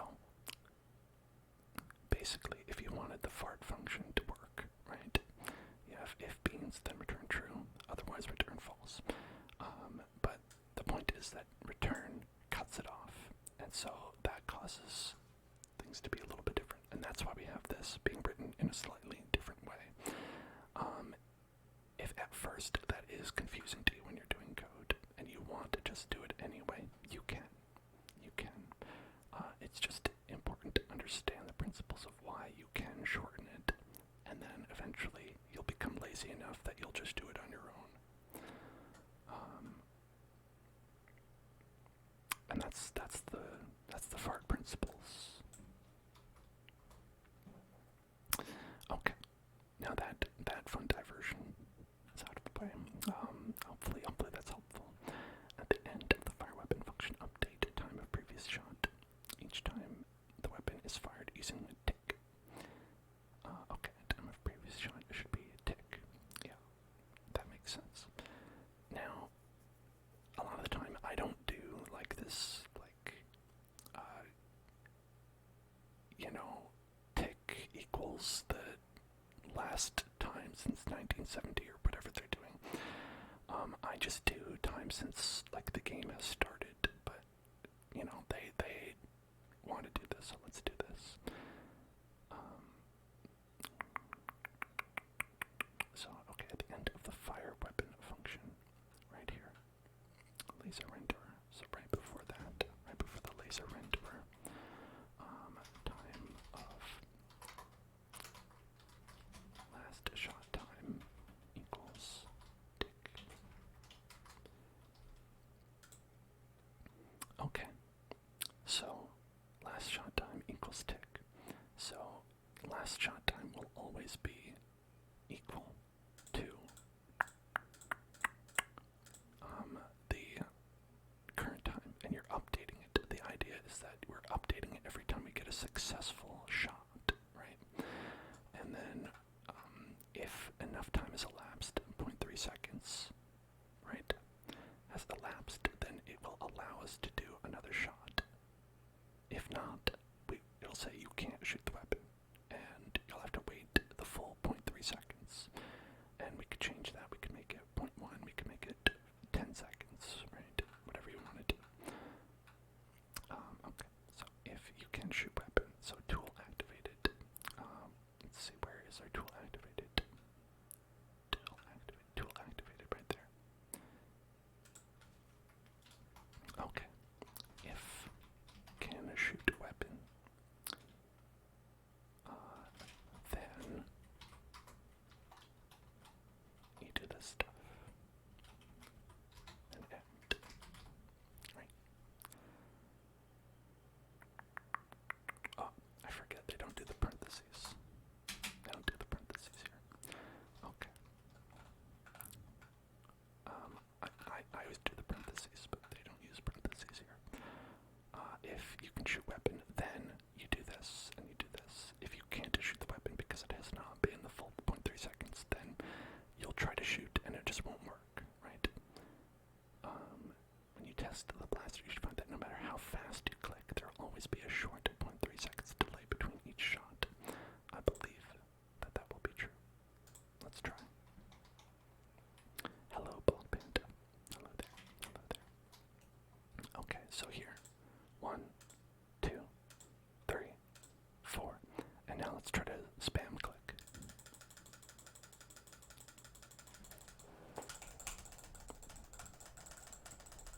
And you can hear I'm clicking faster than the number of bullets coming out. Because the fire rate is capped at 0.3 seconds. And you could also probably set it up somehow so that you could just hold it down, but we're not doing that right now. Okay. Oh, now here's a fun one that I know nothing about. Client to server communication. Oh boy.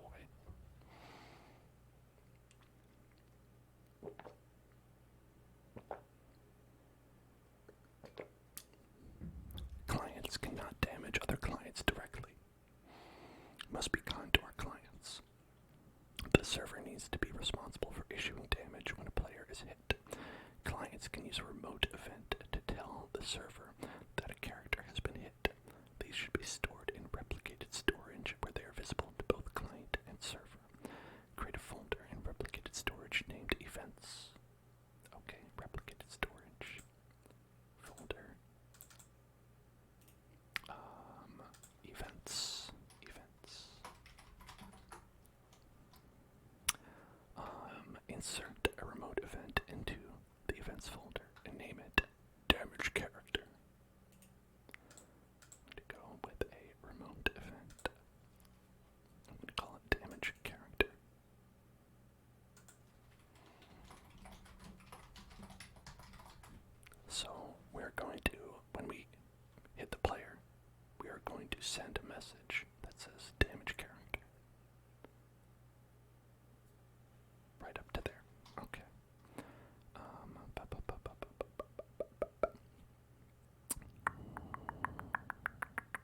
So then we have an events folder as well.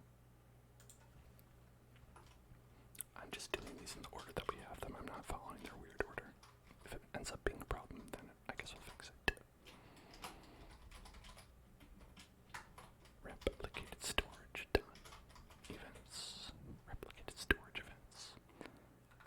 Replace the player hit print statement in fire weapon with a line of Lua. Fire the damage character remote event with the character model variable as an argument. Okay. Alright then. So let's go find out where we had if humanoid, then print a player hit, and have that actually do something instead. Okay. Events folder. Dot. Damage character. Fire server. Character model. Okay. So we're going to go to the events folder. Right there. We are going to go to the damage character. Right there. And then we're going to go to fire server character model. I don't think we have programmed that in. The server needs to deal damage to the player who has been hit when the event is fired. Insert a script into the server script as service and name it server laser manager. Server script as servage. Server script as service. Let's put a script. I'm going to call this script server laser manager. Server laser manager. Okay. Declare a variable named laser damage and set it to 10 or value of your choice. Let's do 10. 10 seems fine.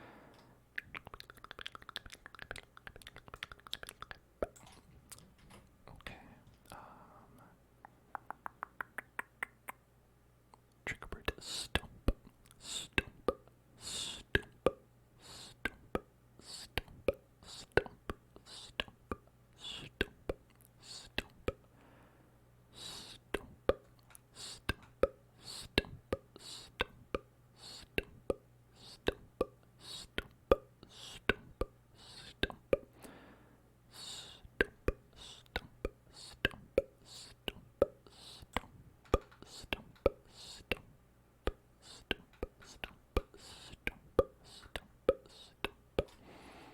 Stump. Stump. Stump. Stump. Stump.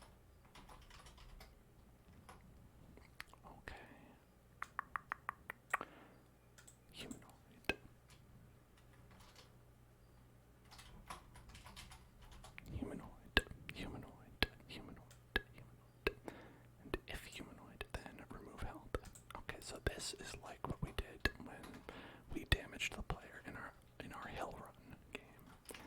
So if humanoid, then humanoid dot health minus equal to laser damage. Now remember there was a different way that we that there was like a damage player function that they said was better to use, but we can use this for now because we're just having fun. We're just having fun here. Okay. So,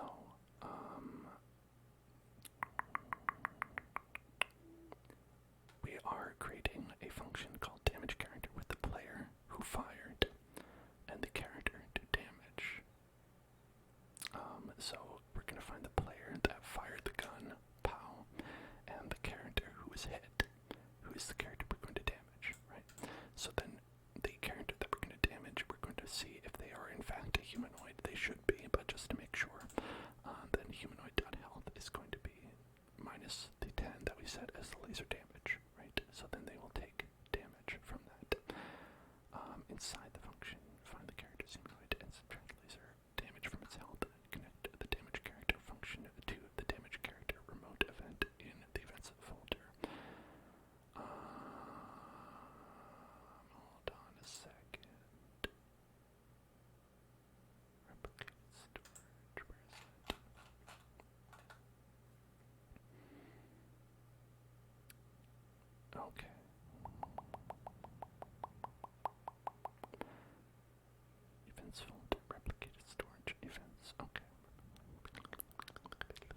put this in the other one. Okay, we might be putting this in our original script, it looks like. That's okay. That's okay. That's okay. That's okay. Connect events folder dot damage.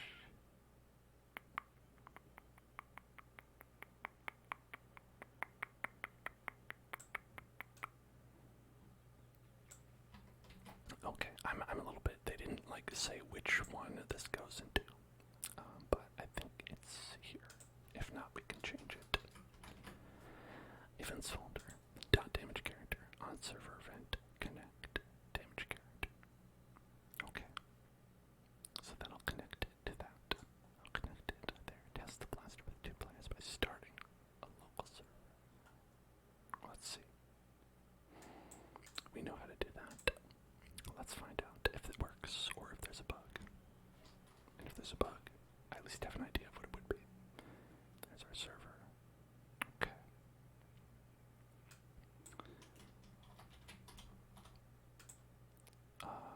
On server event can only be used on the server. Where is that? Events. Okay. All right. Maybe. I was right. That if. Okay, maybe this stuff does have to go in there. Okay, never mind. Okay. We were right the first time. Okay. Right there. Yeah. Let's just copy it from here. It should be all the same, right?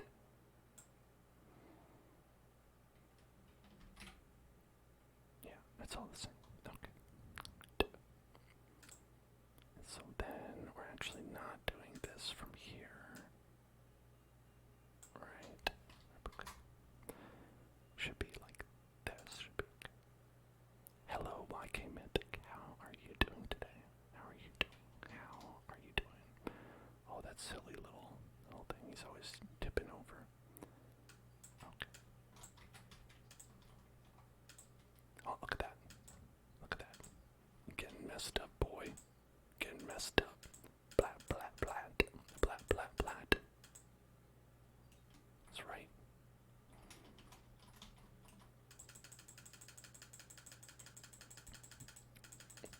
Okay, good. Boom, boom, shooty, shoot. Okay.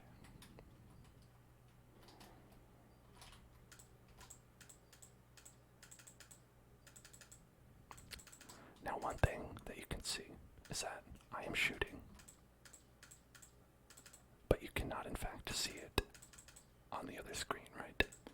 The other player's like, what's happening? Oh, damn. Oh, what? Oh, what? Who's getting me? Who's getting me? Who's shooting me? Oh, damn. Oh, damn. Oh, damn. No, I'm dead. And then they're like, oh, who's hacking? Someone is clearly hacking on this server. But no, we just haven't figured out how to render other players' laser beams. And so we're going to do that next. Hello, Great Wizard. Welcome. Alright, currently the laser beam is created by the client firing the weapon, so only they will be able to see the laser beam. If the laser beam was created on the server, then everyone would be able to see it. However, there would be a small delay between the client shooting the weapon and the server receiving the information about the shot. This would mean the client shooting the weapon would see a delay between when they would activate the weapon and when they would see the laser beam. The weapon would feel laggy as a result. To solve this issue, every client will create their own laser beams. This means the client shooting the weapon will see the laser beam instantly.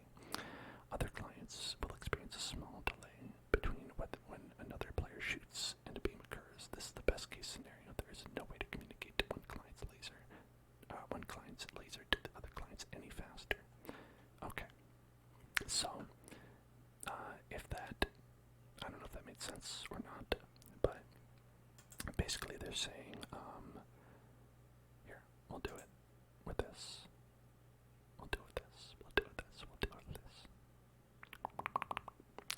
Okay. So the question is, where to render the shooty beam? Where to shoot with the boom boom shooty shoot? Boom boom shooty shoot. Shoots off, right? We want to show it when we're looking right here. We want to show it on this screen from the other player. How do we do that?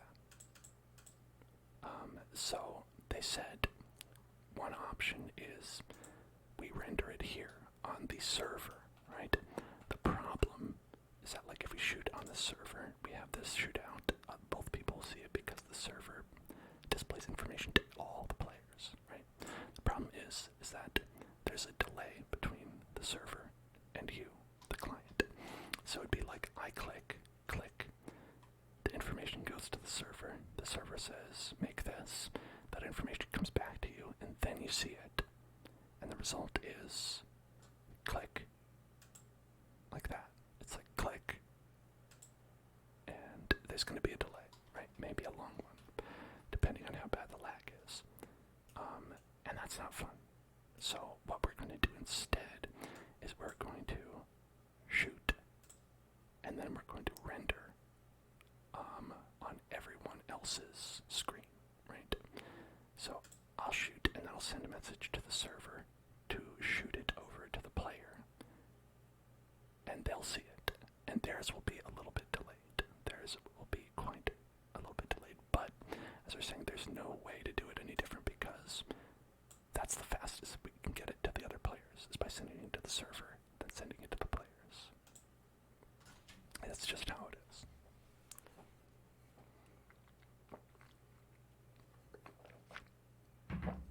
Okay. Now, first, the client needs to tell the server it has fired a laser, and then provide the end position.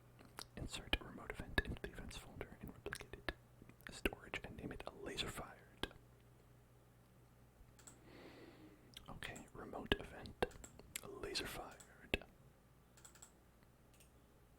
Laser fired. Laser fired.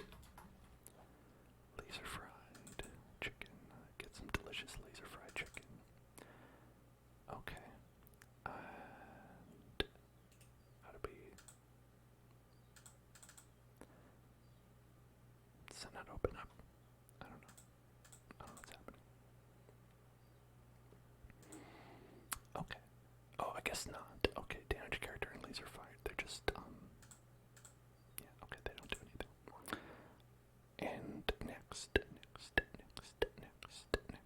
Locate the fire weapon function in the tool controller script.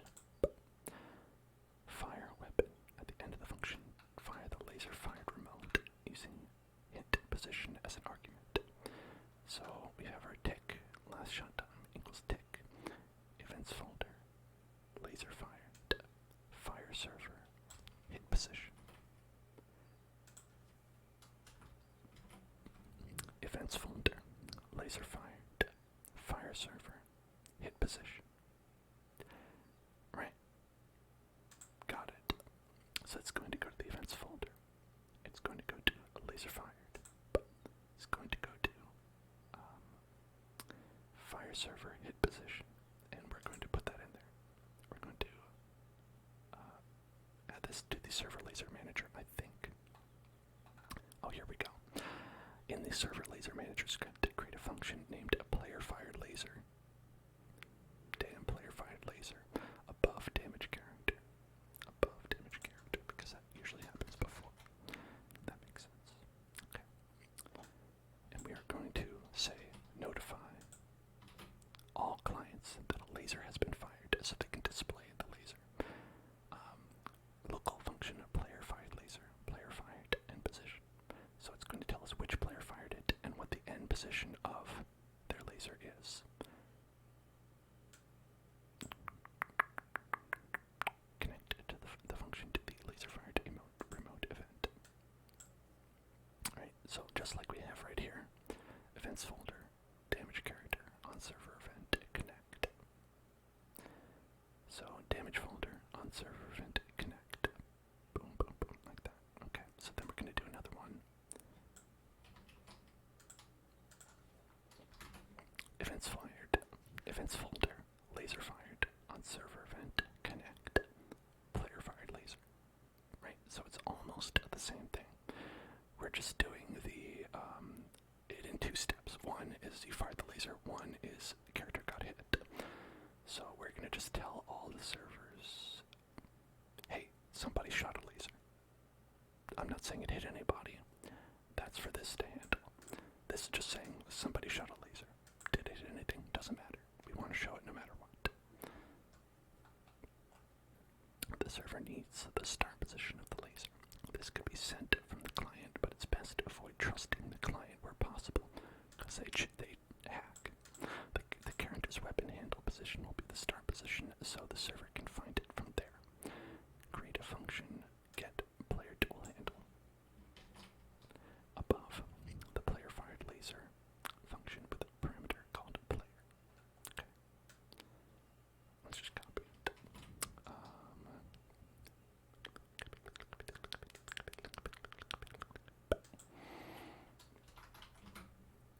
Okay, so local function, again, player tool handle, and then the player. Local weapon equals player dot character find first child of class tool. So what we're going to do is we are passing the player into this function, and we're going to find where the player's tool is, and then we're going to grasp that tool, and we're going to use that tool. Okay. The idea is that we know that like if you're shooting a gun, you've got a tool in your hand. That tool is the laser weapon. So we can just use the player to find that information. We don't actually have to just say, okay, here's the player and here's the weapon. We already know, because of how this is laid out, that each player will have a tool. And just in case they don't, we have an if statement. If weapon, right? If that is a weapon, if we did in fact find it, then return weapon for find the handle, right? So find the handle if in fact they are using a weapon. Okay. The server can now call fire all clients on the laser fired remote event to send the information required to render the laser to the clients. This includes the player who fired the laser, so the client for that player does not render the laser twice. The handle of the blaster, which acts as a starting position for the laser, and the end position of the laser. In the player fired laser function, call the get a player tool handle function with a player fired as an argument and assign the value to a variable named tool handle. If tool handle exists, fire the laser fired event for all clients using player fired tool handle and end position. Okay. So we have this, we just don't have anything inside of it. So let's pop this in here. Local tool handle is get player tool handle, player fired. So we have the player, right? And then we say get player tool handle, which we did right here. It'll pop back up, it'll say, oh, right here. And then this will return the weapon that they have. Well, actually specifically will return their handle, right? And so it'll be a tool handle. So it's if it is a tool handle, then events folder, laser fired, fire all clients. So this will essentially just truncate down this into a little line for us. And so then we go to events folder, laser fired, fire all clients, player fired, tool handle, in position. So gonna just send it out to everybody. Now, how to actually do that? Rendering on the clients. Fire all clients has been called. Each client will receive an event from the server to render a laser beam. Each client can reuse the laser renderer module from earlier to render the laser beam using the tool's handle position and an end position value sent by the server. The player that fired the laser beam in the first place should ignore this event, otherwise they'll see double lasers. So create a local script in starter player. The script is called client laser manager. So we have server laser manager. Now we're going to do a client laser manager. Script. That's the one. We're going to call this client laser manager. Right here. Inside the script, require the laser renderer module. Create a function called, okay, hold on. Let's copy this, put it in there. Alright. Create a function named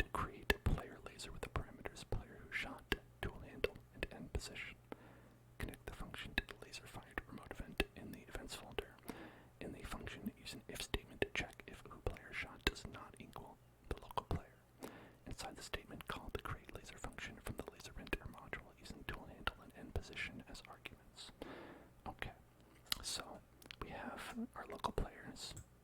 We have our local replicated storage, which would be this right here.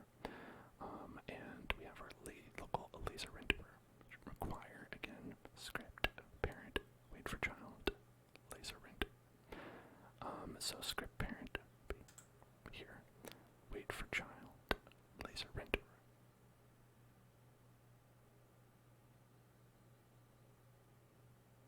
So it's waiting for this to have the laser renderer. Okay. Right here. Yeah, the laser renderer script that we made, right? This basically creates the laser beam by creating the game object that we can create as many as we want, right? And so we're just going to reuse this to make a new laser beam for the other player or players who are shooting around, right? So, then inside the statement, next we have the events folder, replicated storage.events, replicated storage.events. That'll get us the events folder.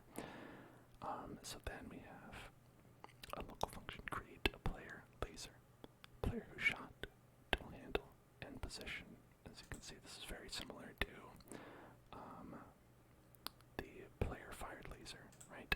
Create player laser. It's just not you. Player who shot. So we got tool handle in position, player fired in position. So we are finding the player, their tool handle, the end position.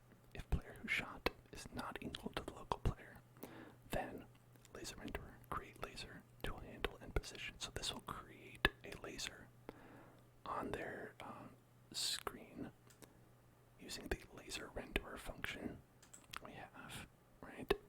Except instead of going from the tip of your gun to the point that that it hit, right? It's going to go from that player's tip to the point that it hit, right? So it's basically reusing the code that we have in the layer renderer to make this a little bit faster. You could, just do something completely different, right? If you are like, okay, you could write all this out and you could include it in here and you could have a whole another system, but that takes too much time and this saves a lot of time. So that's why we're doing this. We're reusing it because nobody wants to do that. And as we always say, programmers are lazy, and that's good. And this line right here just makes sure that it's not you who's playing, because as we said, you would get a double laser, and that is maybe not what you want. Okay. Test the blaster with 2 players by starting a local server. Let's try that. We should be able to do this right there. We should be able to do this. Here we go. There's that funny little bowl falling down. Okay. Let's equip. Here I am. I'm gonna go in front. Hey, watch this. Watch. Check it out. It's not working.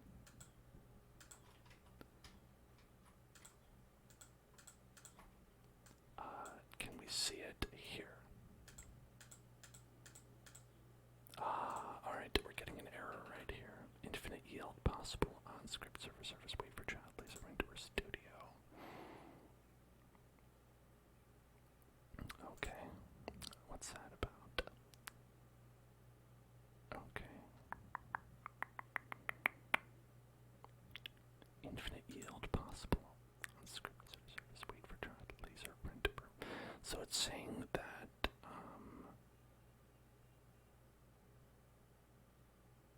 there's something wrong with waiting for this laser renderer script. So let's check that out. Let's check that out and see what is there. Literally, I think we copied that from the thing. So I don't know if that is necessarily if that should be a problem or not. Okay.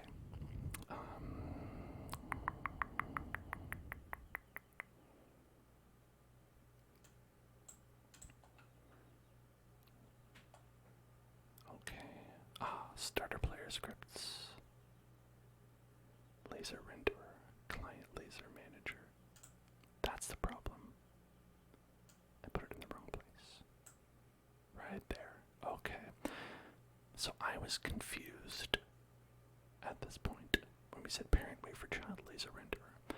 I was like, why don't I see that in server script service? And it's because this didn't belong in server script service. It belonged in starter player scripts because this is actually happening on people's local servers, right? It's not happening on local clients, not on the servers. This stuff, very new to me. I've never worked with servers or clients or things like that. Networking, I don't know any of that stuff.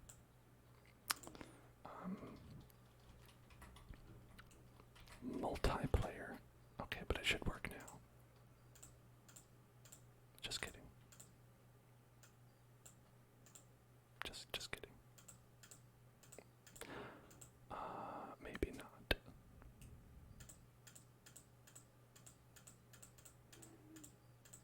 Maybe not. Okay. What's that about? What is that about? I've got the client laser manager. Right. Got the laser renderer. Right. Okay. Got the fire all clients. Right. Yup.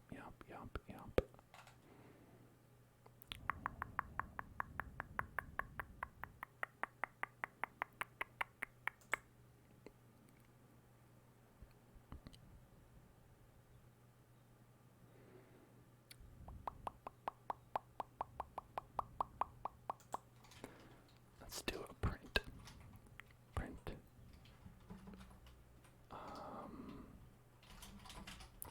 Last step. And we'll see if we get there. And then we'll go to the server laser manager. And it's going to say, if tool handle, then fire all. Player fired laser. Go mid-step. The middle step. So the player fired laser. And that comes from where? Player fired laser comes from right here. Okay.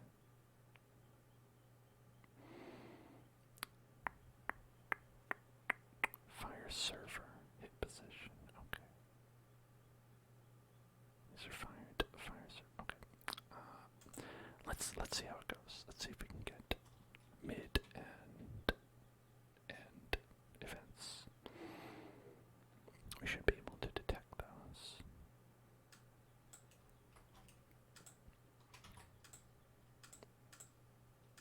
Anything? Mid-step. Okay, we're getting mid-step. Boom. Okay, so the server is hearing this, right? It's telling us that server is getting that message, right? They're getting that message. So that's good. That's a good thing. So that means we can skip ahead and we know that the problem is after that. It's after here somewhere. So we have mid-step.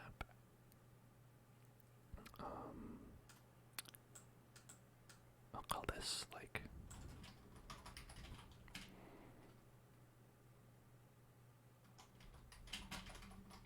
server got message, right? So the server's getting the message. Then we've got the tool handle. If the tool handle, then fire all clients.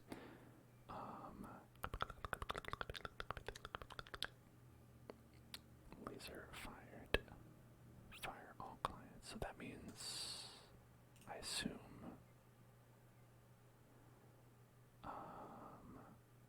that means it goes to all of the clients that are available.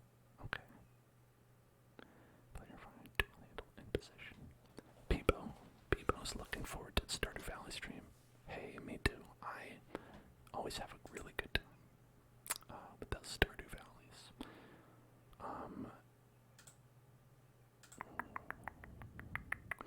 that's always the problem. I always want to do everything all at once, you know? I'm always like, oh, I'm looking forward to this stream, looking forward to that stream. And I'm like, oh, you know, if I look forward to everything, maybe it's just a good thing. Hopefully, everybody looks forward to all the streams as much as I do. Let's see. Okay, hold on. Laser fired. Fire all clients. Player fired.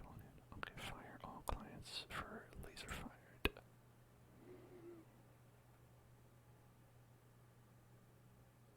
Events folder dot laser fire dot on client event connect create player laser, right? So we have that. So it's when this laser fired gets an event, it should go here and it should say last step, right? But that's not happening. So let's see. Okay. Let's go here. Print tool handle. Okay. We'll see if it's the tool handle. Maybe. Could be. Could be. Could be. Could be. Could be. Could be.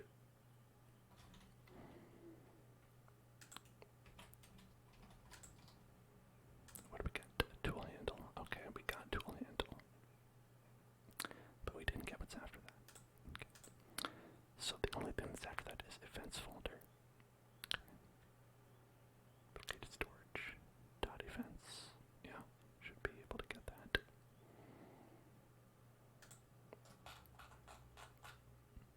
Right, it's the same thing right here. So that's the same.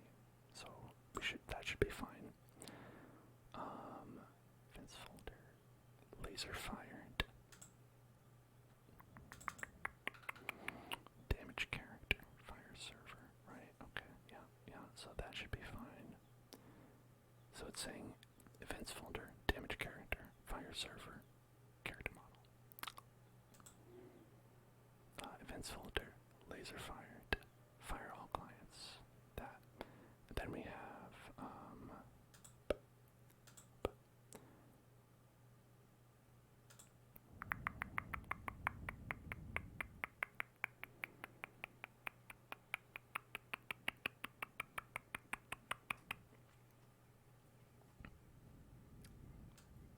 okay. So we are getting to the tool handle part. So let's make this. It's all good. So right there. Fire all clients, player fire tool handle in position. That must not be working. That must be the thing that is not working. Laser fired. I think I spelled that right. Fire all clients, player fire tool handle in position. That should go to. Let's see. Okay. Damage character. Fire server. Character model. Okay.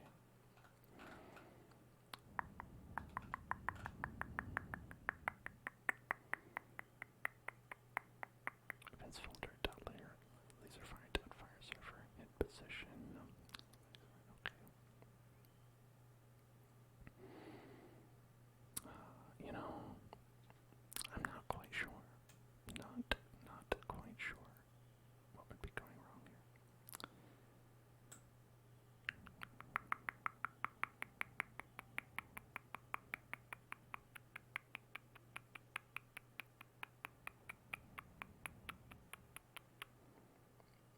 Yeah, we have the client laser manager inside the script to require the laser. Okay. Okay. Create player laser. Yeah, literally we copy that, so it should be fine.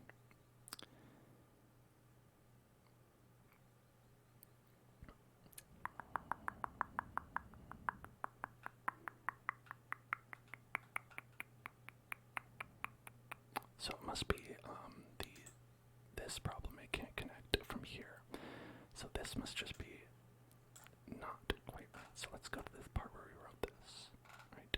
If player fired laser, fired player laser.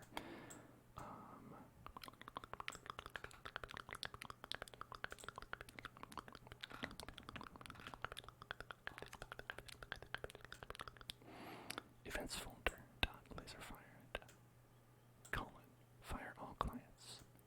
Player fired dual handle and position.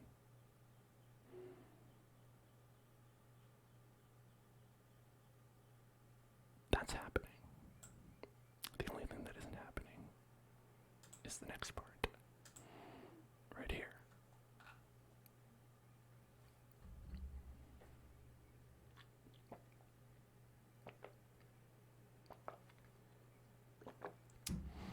Okay, hold on. There's a little face on this. That means it's like a local script, right? Could that be the problem? Could that in fact be the problem?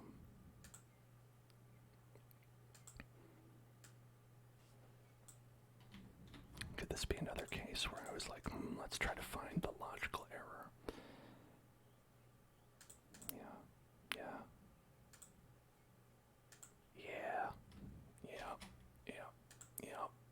Yep.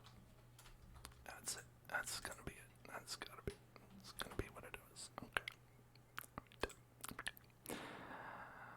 So instead of making a script, the problem was local script is what we needed to have made. So this was a script and not a local script. And so that was causing some kind of problem. No, okay, this is not the right one. I'm going to test it with a offline server here. I bet this is it. I didn't test it, so we don't know for sure, but this is probably what the problem was. Okay. Guess what? Blat. Look at that. Blat. You can see it right here.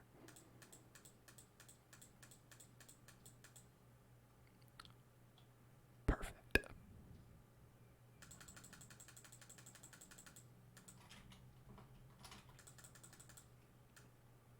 Now, can you see it on the server? There shouldn't really be any need to, but yeah, okay, it's all good.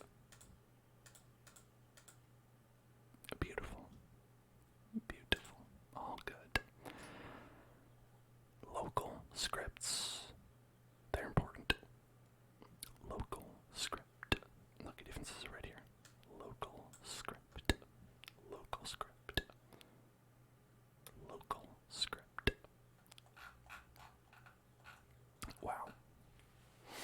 Wow.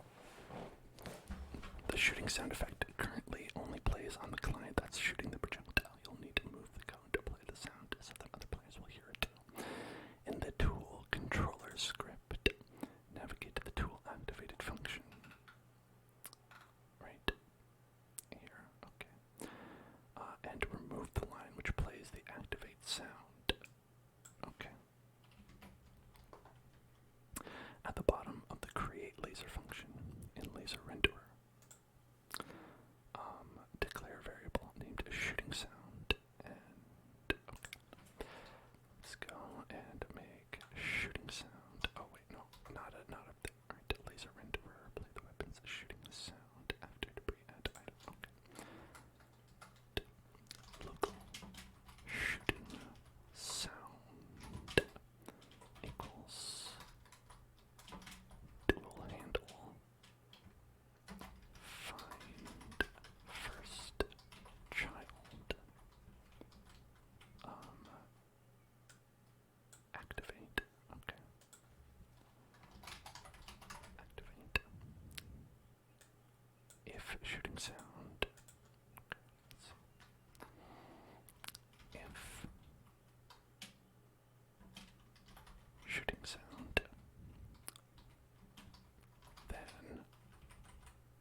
can see. This also looks so dumb. Like, it doesn't matter, but, you know. The fact that they were like, that part, man, don't worry about it. Don't worry about it. It's okay. Alright, so we've got it. I was hearing it. I'm pretty sure I was hearing it. And we're gonna get rid of that. And then we're gonna get rid of that. Clean up that text a little bit.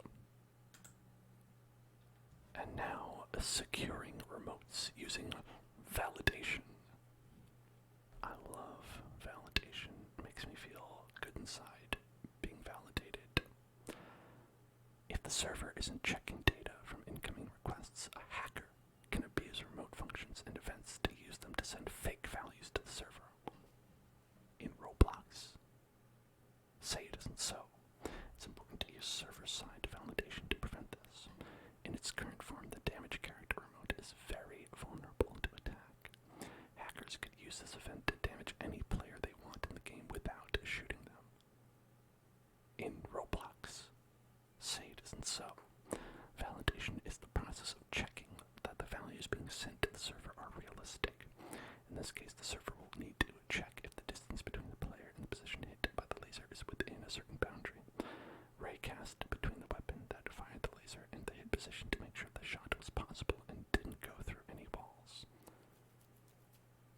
The client needs to send the server the position hit by the raycast so it can check the distance is realistic.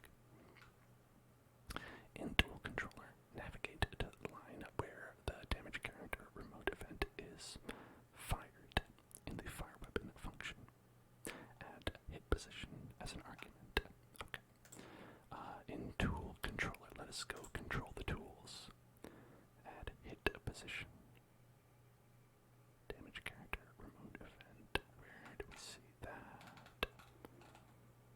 Oh boy, this script has gotten lengthy. Damage character remote event is fired in the fire weapon function. Okay. Damage character. Right there. Okay. Mr. Cactus. Seems like you know a little bit about the Lua and the remotes. Server-side validation.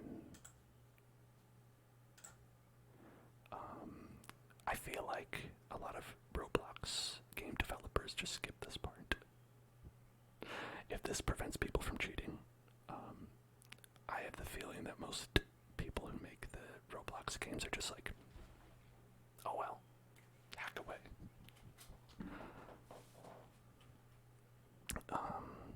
Because why shouldn't they, I guess, right? Why wouldn't they?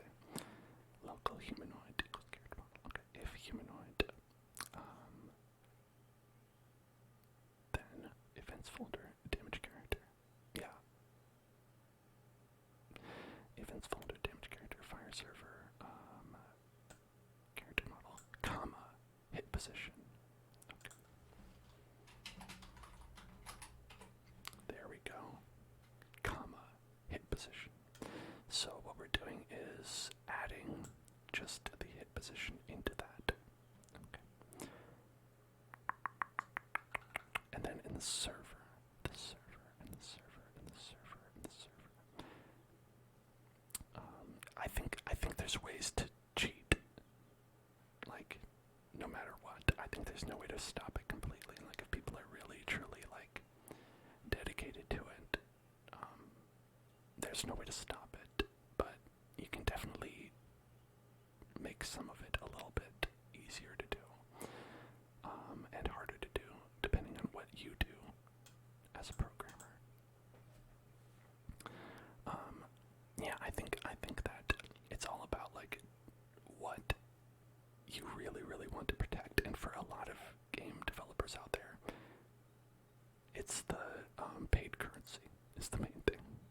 They want to just make sure that's protected, so that's the part that they probably focus on the most, at least in the mobile game development world. The client is now sending an extra parameter, the damage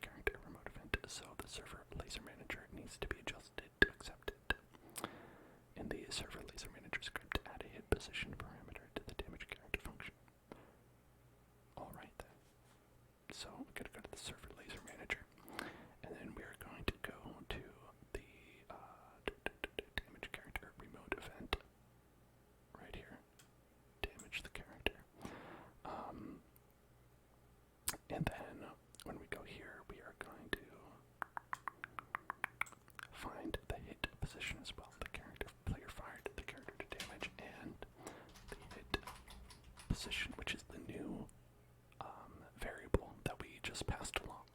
So this can help us verify it. There's a few tools you have. You can literally just have a script generate code for you to abuse the remote if you wanted. Well, I know you'd never use this on one of the wonderful Hellzone games that we're making here. Please. My message to all the hackers out there is, please don't. Come on. Be cool. And so, okay.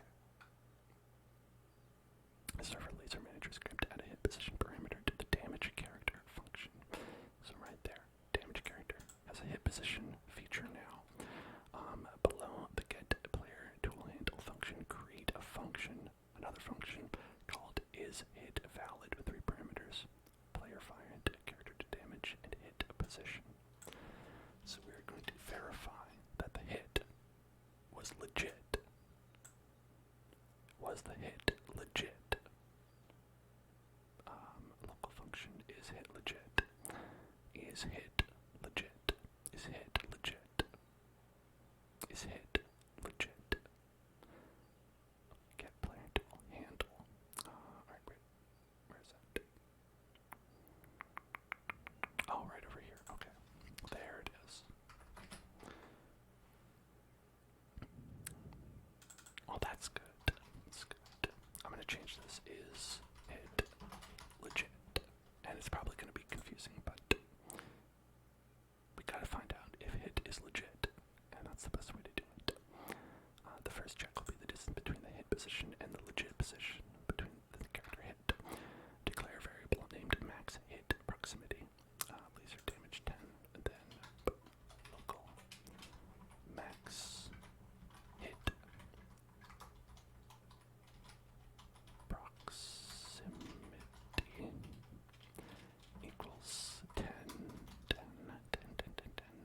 In the isHitValid function, calculate the distance between the character and the hit position if the distance is larger than the max hit proximity. It's true, I am streaming for subscribers. It's valid. It's true. Okay, so 10. 10 seems a little bit, that seems a little bit short. I guess it's saying that you can't hit someone who's more than 10 away. We'll see if that ends up being a problem. I don't know how big 10 is. Okay, this is saying, alright, this is the maximum distance allowed between the hit and the character. A tolerance is needed because the character may have moved slightly since the client fired the event. So this is actually not like the max distance away from the character. This is the distance away from the hit position that the player can be. So if you're saying the hit position is like somewhere that the player isn't, it's going to prevent that from being legit. So then in the isHitLegit function, calculate the distance between the character and the hit position. Okay, let's go get that isHitLegit. Validate the distance between the character hit and the hit position. The local character hit proximity is equal to character to damage dot humanoid root dot part dot position minus hit position. Okay, so the character to damage humanoid root part position is going to get us where the character is located for real, according to the server. The hit position is going to get us where the other player is telling the client they hit the player. And if they're saying they hit somewhere way off, right? If they're saying, oh, I hit them right here, and then the player is over here, it'll be false because they're lying.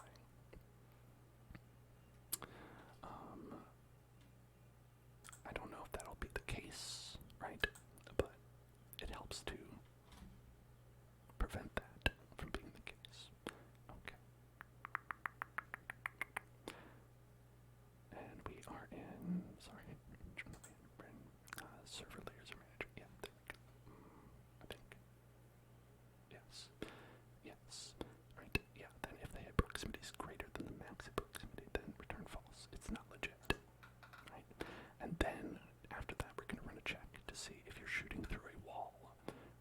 or something else, right? Just to see, make sure, just to make sure, just to make sure.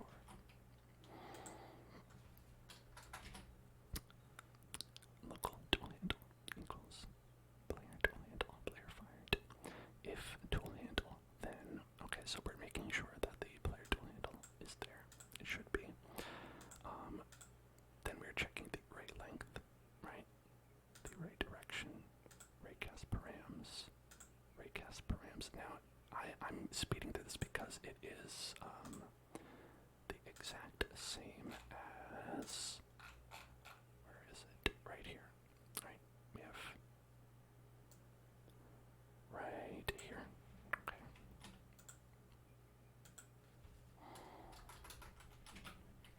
We have the mouse location, target direction, boom, boom, boom, boom, boom, and then we get the direction vector, the ray direction right here, right. We're gonna get the dot unit, and that's gonna be this right here, same thing, right? So the target direction would be ideally what the ray direction is, right? And so we're basically just calculating this again on the server side to double check that everything is legit, right? So the ray length is going to be, or we wouldn't have mouse location, that part. We're not checking. So it's just mouse location as tool. Alright, so target direction is the same thing as ray direction, right? That makes sense. Then direction vector is going to be the target direction times the distance. And so that's going to be this right here, right? So we are actually just calculating it backwards, right? We're saying the ray length is this long, and so that is the magnitude, right? And then we have the same raycast params, weapon raycast params. Then we have weapon raycast params dot filter descendants instances equal to the player local player character, same thing right here, right? Local weapon raycast result, ray result, workspace raycast tool handle, dot position, the direction vector, and then the length, and the parameters. Oh, okay, no, this is together. Direction times length equal to the vector, the vector, the vector, the vector, the vector, the vector. Okay, so that's why this is all like that. Okay. Okay. Now, we are declaring a variable in the damage character function called valid shot. Damage character, valid shot. This is going to be where we actually cancel it out if it's not legit. Okay, stop with this. So we have local humanoid character to damage, then we have local valid shot.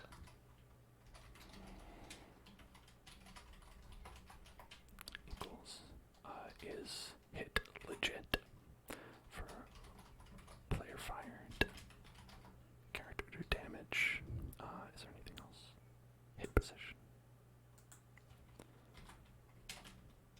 Hit position. Hit position. If humanoid and valid shot, then remove health from the character, and so it will not do it if it's not legit. Now, the damage character remote event is more secure and will prevent most players from abusing it. Note that some malicious players will often find ways around validation. Keeping remote events secure is a continuous effort. Sounds like a nightmare. Your laser blaster is now complete with a basic hit detection system using raycasting. Try the detecting player input course to find out how you can add a reloading action to your laser blaster, or create a fun game app and try your laser blaster out with other players. Ba-da-ba-da-bum-bum. Alright. Once more, let's make sure it works. Should be fine. Hey there, Get Wrecked Kid. How are you doing? Welcome. Sorry you can't stay.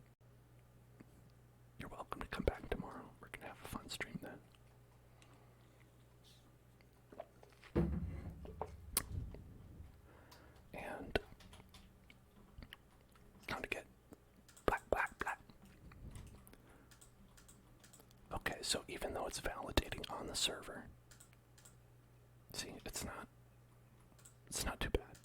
It's not too bad. Not too bad. Not too bad. Oof.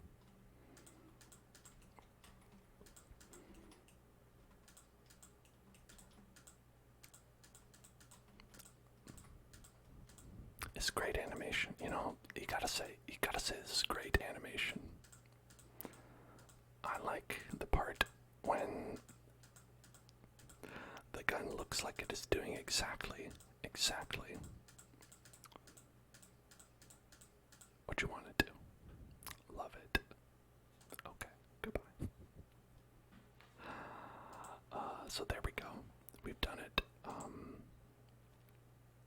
We've done the creating player tools. We've done that. There's game data input. And, you know, it gets to be pretty advanced, doesn't it? The basics, they seem like they're all, like, you know, flying through them, but it takes a while, doesn't it? Takes quite a while.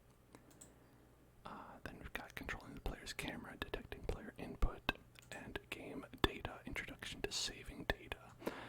These are all very important things to do. You've always wondered how Roblox Dev Studio worked. You are more than welcome to check this entire series that I've been doing. I think that if you watch from the beginning, you should be able to get a pretty good idea of at least what's going on. And if you follow these tutorials yourself, I believe anybody out there could do it. Now we've got about half an hour left, so why don't we, I don't know, let's see, is this, how long might this take? It doesn't look, you know, it doesn't look like it'd take too long, but you never know, right? You never truly know. Players view the world as okay. And so I'm like, should we start this? Should we start that? I don't know. You know, why not? Why not, right? Why not? The player's view of the world is represented by a camera object. Camera behavior can be changed to suit your game in a variety of ways. For example, the camera can react to events in the world, such as shaking when a monster walks by, or placed to the side of a player, such as in an old-school side-scroller. The first-person camera is a view where the camera stays locked with the character's head, which is more accurate to real life. Thank you for adding that detail. It's common in shooter and story games where the goal is to make the player feel immersed in the world. In Studio, the starter player object contains a number of properties that will affect the player's camera. The camera mode property determines how the camera will behave. Select starter player. Okay, starter player. There we are. Change camera mode to lock first person. Lock first person.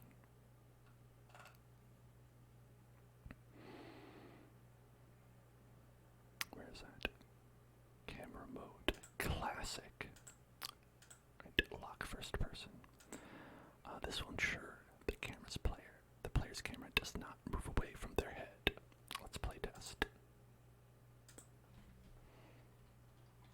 Okay.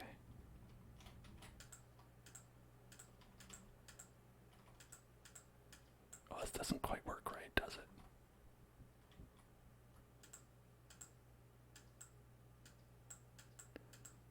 It seems to get stuck.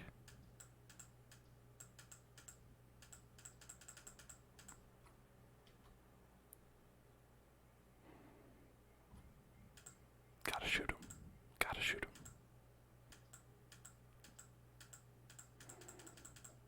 Alright.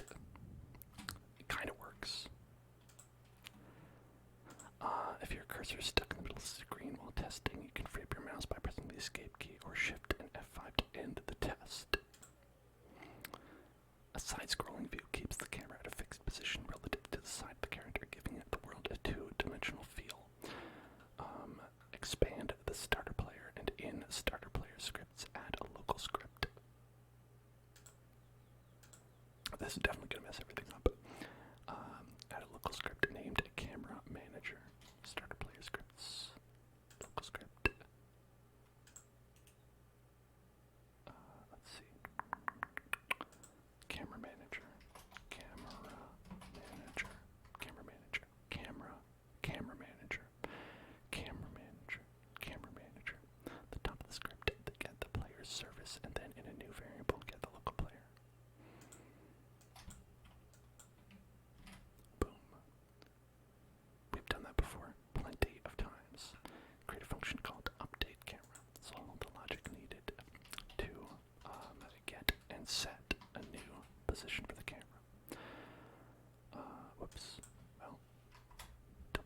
making the local character the player character. Boom, boom, boom. And then if character is valid, then we're going to do only a player can see their own camera configuration, so it's always controlled using local scripts.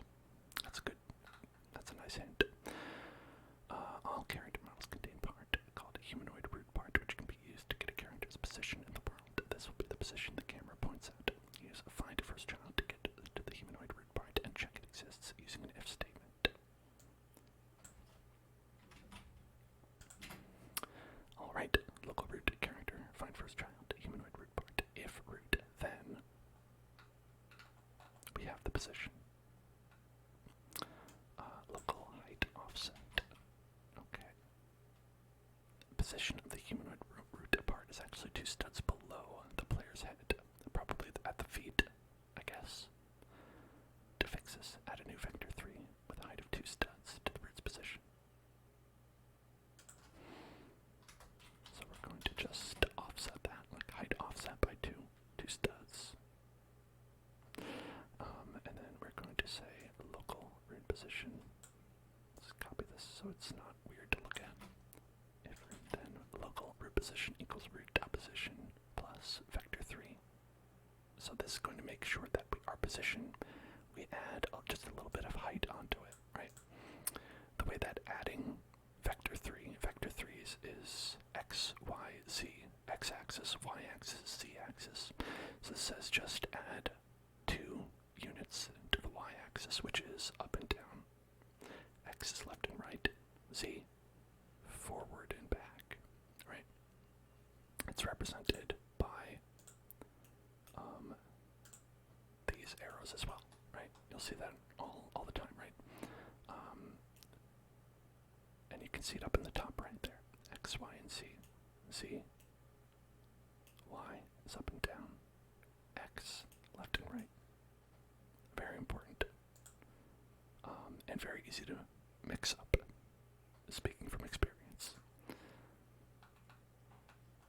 Alright. Now, the camera will also need a position to give the player's view a 2D side-scrolling look. The camera will need to look directly at the side of the character. Place the camera to the side of the player by adding depth to just the z-axis of the camera's position using a vector 3. Okay, so camera depth, assume that's going to be how far away the camera is from the player. And then we're going to get the camera position and add a little bit to that. Root position X, root position Y, and camera depth. So we're going to get these 2 positions of the player, the X and the Y, and then the Z, the front and the back, will be determined by how far away the camera depth is. So 24. Update current camera. Now that the variables for the camera's position and the camera's target are ready, it's time to update the camera's position. The player's camera can be accessed through the current camera property of workspace. The camera has a C-frame property that determines its position. We learned about that. We can use C-frame.lookat to update the camera. It takes 2 positions and creates a C-frame located at the first position pointed towards the second. Right, so we're going to use C-frame lookat to create a C-frame that is positioned at the camera position and pointed toward root position. This feels a lot more basic than what we were just doing. I gotta be honest. I gotta be real honest with y'all. Before it was like, okay, now we're gonna sync data between all the clients, and now it's like, okay, let's make the camera go over here. Sometimes that's just how it be. Sometimes it be like that. Okay. So we found actually all this information out because that was more complicated. C-frame.lookat camera position. So we're going to position the camera right here, and we're going to have it look at right here. So it's going to look right at the player. Then we actually need to run this function repeatedly, to keep the camera in sync with the player. The image the player sees is constantly refreshing. The split second it takes to do all the calculations necessary is called the render step. run service bind to render step. Makes it simple to execute a function on every frame by accepting these three parameters. This is their update function from C#. Okay, name, priority, function.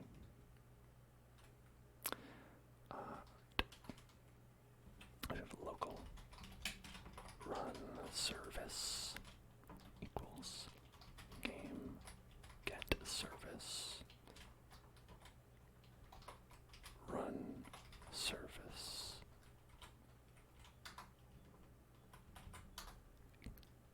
run service run service run service. Oh, we forgot to make camera. Okay, workspace to current camera. Okay. Local player. Right. Camera. Workspace to current camera. Boom.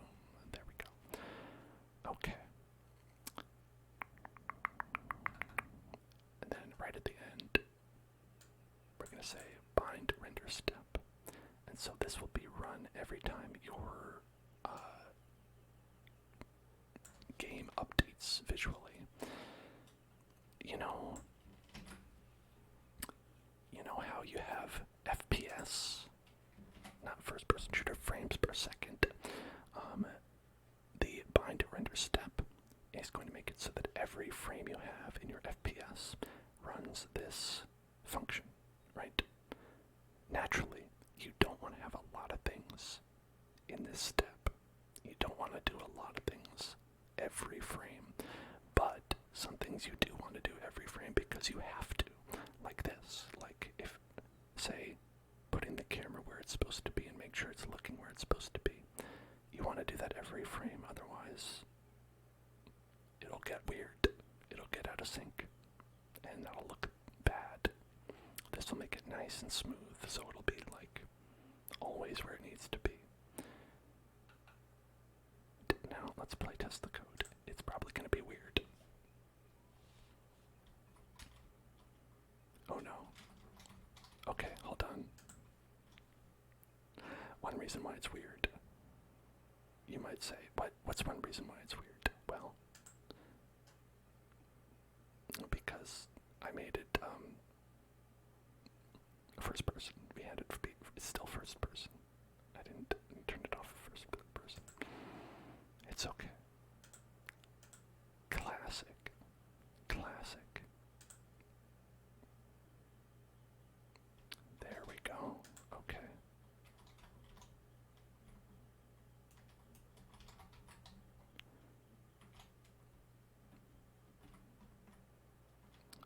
Okay. Now,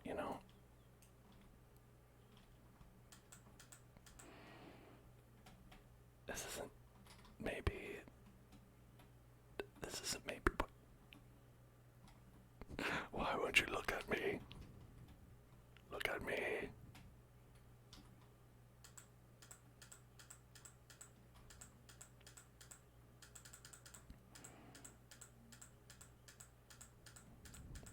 It's okay.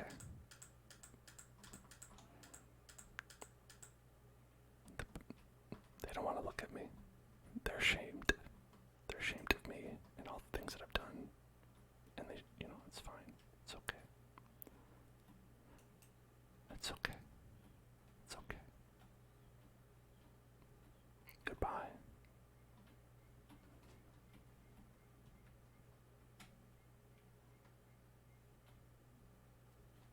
Goodbye. They're leaving. Tortellini Dr. Delicate, says Ball Panda. Tortellini Dr. Delicate. Might be delicate, but I'm going to say delicate because that's almost Italian. It sounds Italian, and that's good enough. Tortellini Dr. Delicate. Tortellini Dr. Delicate. Tortellini Dr. Delicate. Tortellini Dr. Delicate. Tortellini Dr. Delicate. Tortellini Dr. Delicate. Tortellini Dr. Delicate. Tortellini Dr. Delicate. Tortellini Dr. Delicate. Tortellini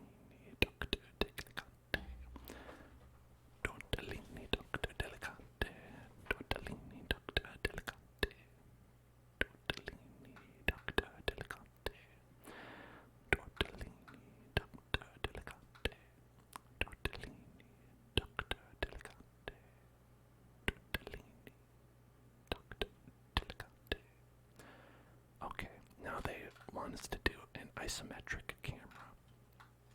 So, using the code from the previous examples, modify camera position to add the same amount to all three dimensions. So, this time we're going to do a isometric camera, right? So, local function update camera, character, player character. If character, then local root character. Find first child, humanoid root part. If root, then local root position equals root position plus vector 3. Okay. Yeah, that sounds good. Local camera position equals, so this part is a little bit different. So, what we're going to do is we're going to comment that out.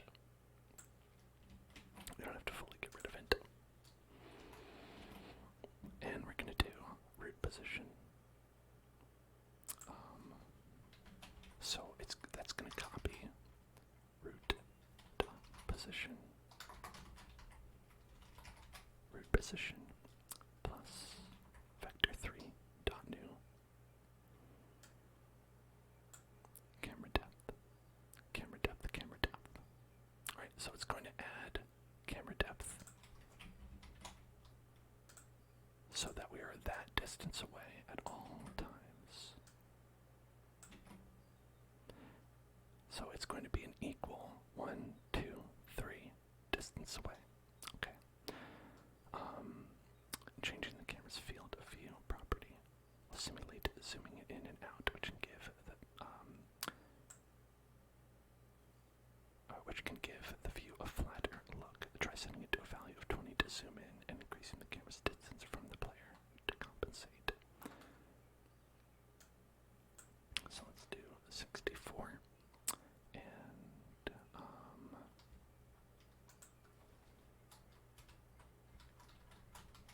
camera dot field of view equals 20.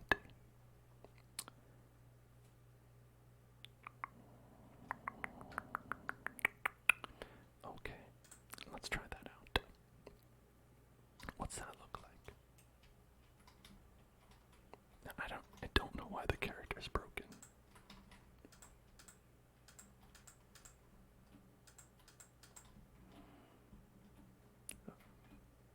Look at that. Beautiful. I always think that getting a camera position right can really, it just gives you a new perspective on things. You know what I mean?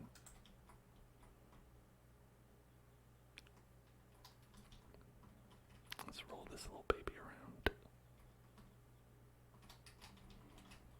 Gonna push this into the other ball. Push the balls together.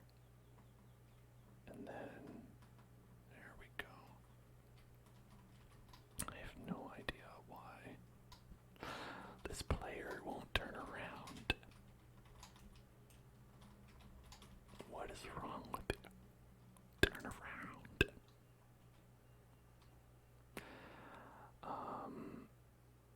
I wonder, what is that? Dev, camera movement, computer mode, touch camera movement mode, camera occlusion mode, camera mode, classic, character. I don't know what any of that says. Okay. Enable mouse lock option, auto jump enabled.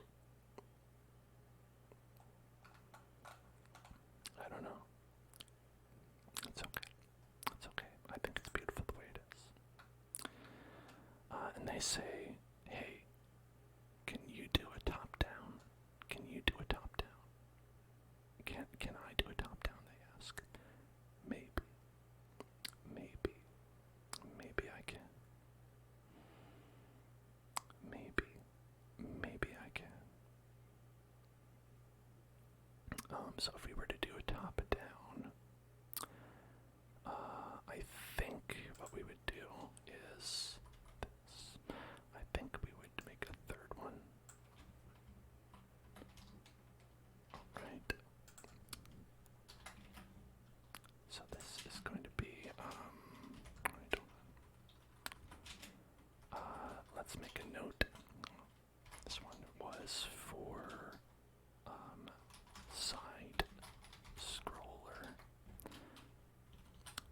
second one is for isometric.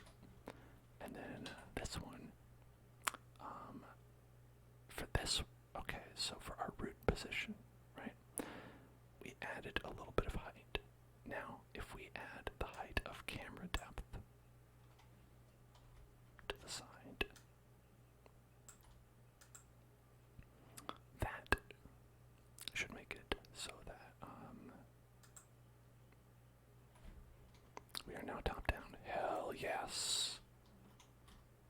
Oh yeah.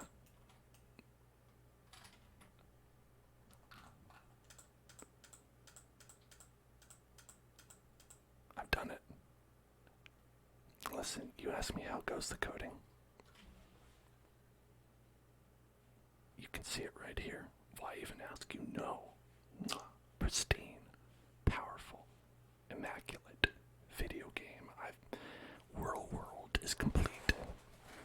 My masterpiece, World, where you are a helicopter with a gun. Helicopter gun. Now the only issue with this, I would say, is that we should be a little bit further away.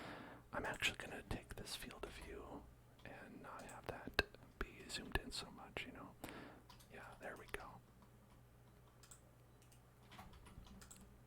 Now, it's the original Grand Theft Auto.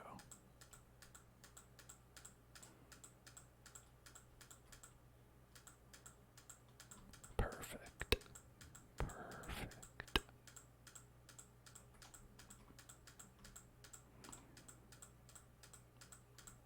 So we've got a laser that we can fire from our gun, and we're spinning around. We're spinning. I wonder if there's a way to fix that. We have detecting player input, but I really don't think we can start another one. Oh, it does look pretty. Look at that wolf. Hello. Yeah, I do think it would be maybe a little bit of a time crunch to try to do that, but there's always next time. One thing I want to do is I want to check out, let's see, Roblox.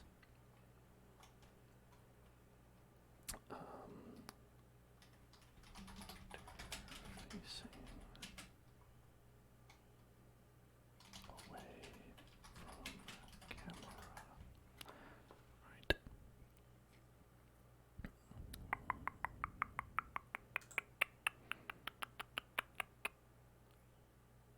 Okay.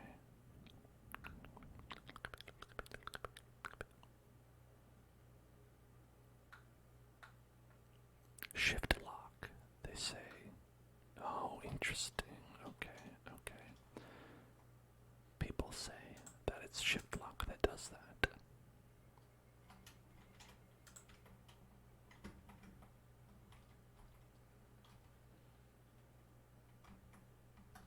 Do they mean caps lock? Because that's not doing anything. Scroll lock.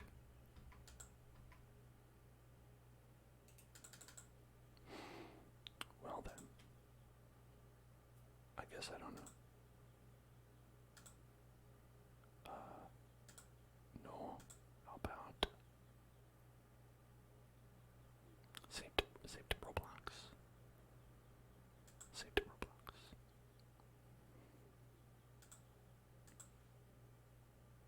And then let's close it down and reopen it.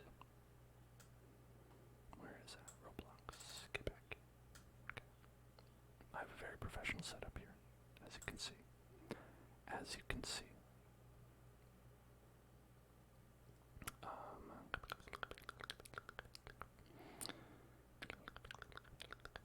Ignore.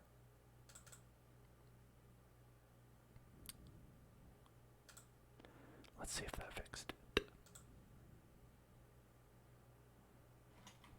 Oh, yeah, that is better now. Look at that.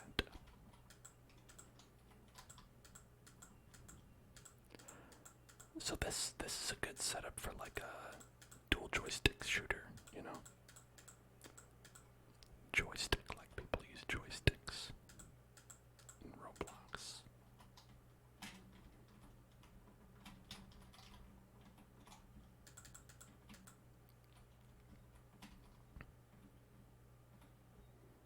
No, I can't climb on that.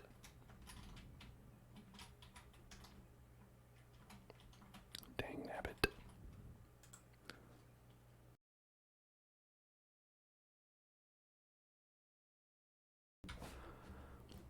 Alright, we're gonna finish up with some soft spoken. And Nibbles, thank you very much for subscribing. That's a big W, I think. I think it's a big W. Oh, hey, look, this is that Mario Party game. Do you remember this Mario Party game? Where you have to, like, you're on the balls. You know the one with the balls? You know the one. Mario Balls Party.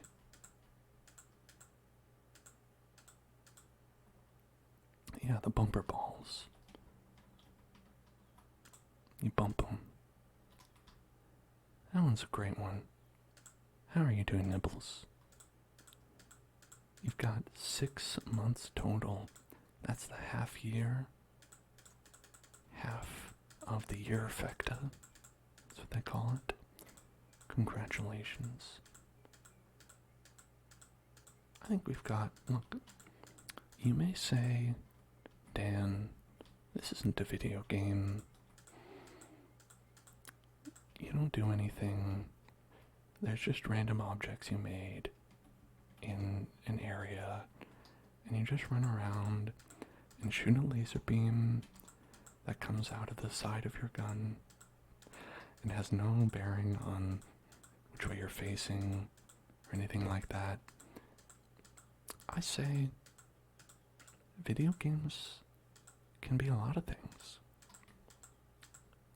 Have you considered that this is art? I might win a BAFTA for this. You never know. And hold on. I think I'm getting a phone right now. Phone call. What? Hello? What's that? I've been nominated for a BAFTA? Already? No kidding. What? And you want me to tell them that? Okay, they want me to say that this game is the greatest game they've ever witnessed in their entire life. They must be watching the stream. Well, thank you. And thank you for being a subscriber to the Hell Zone. I appreciate that. No, I won't be going to Europe to accept my BAFTA.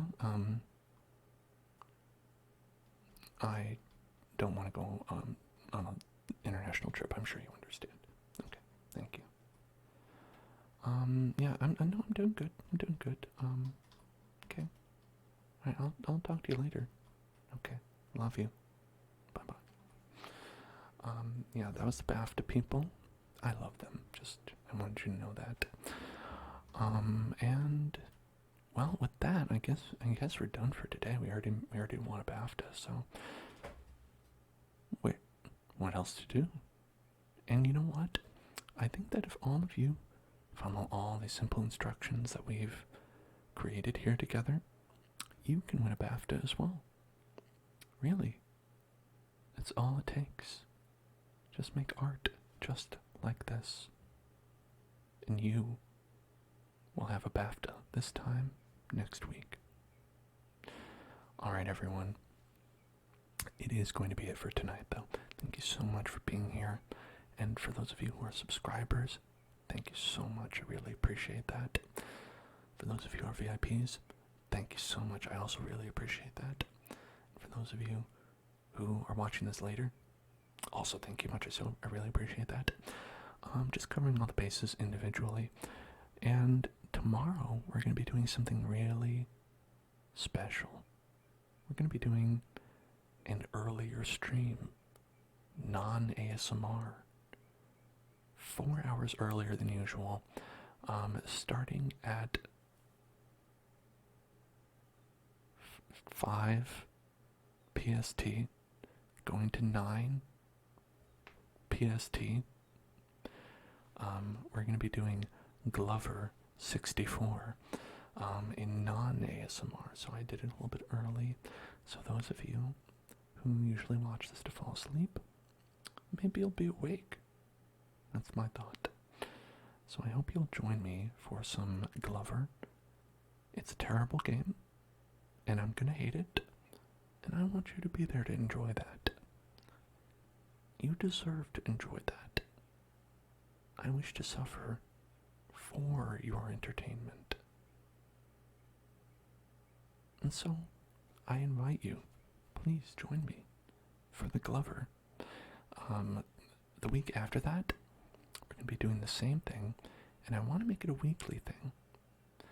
And we're going to be playing Resident Evil 2, which is not a bad game. But, you know, a fun game, nonetheless. And so I think it'll be a good time, and I hope you'll join me for that.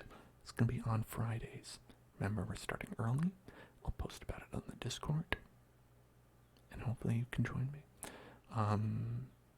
Our Sunday is going to be exactly the same, Stardew Sunday. We're going to do the remake, RE2 remake. Voxel sent in the remake, and I've heard a lot of good things about it. I've heard that it is spooky, scary, and good. And so hopefully it will be entertaining. So if that sounds like your cup of tea, please join on Friday, which is tomorrow. Okay? Alright. I love you all.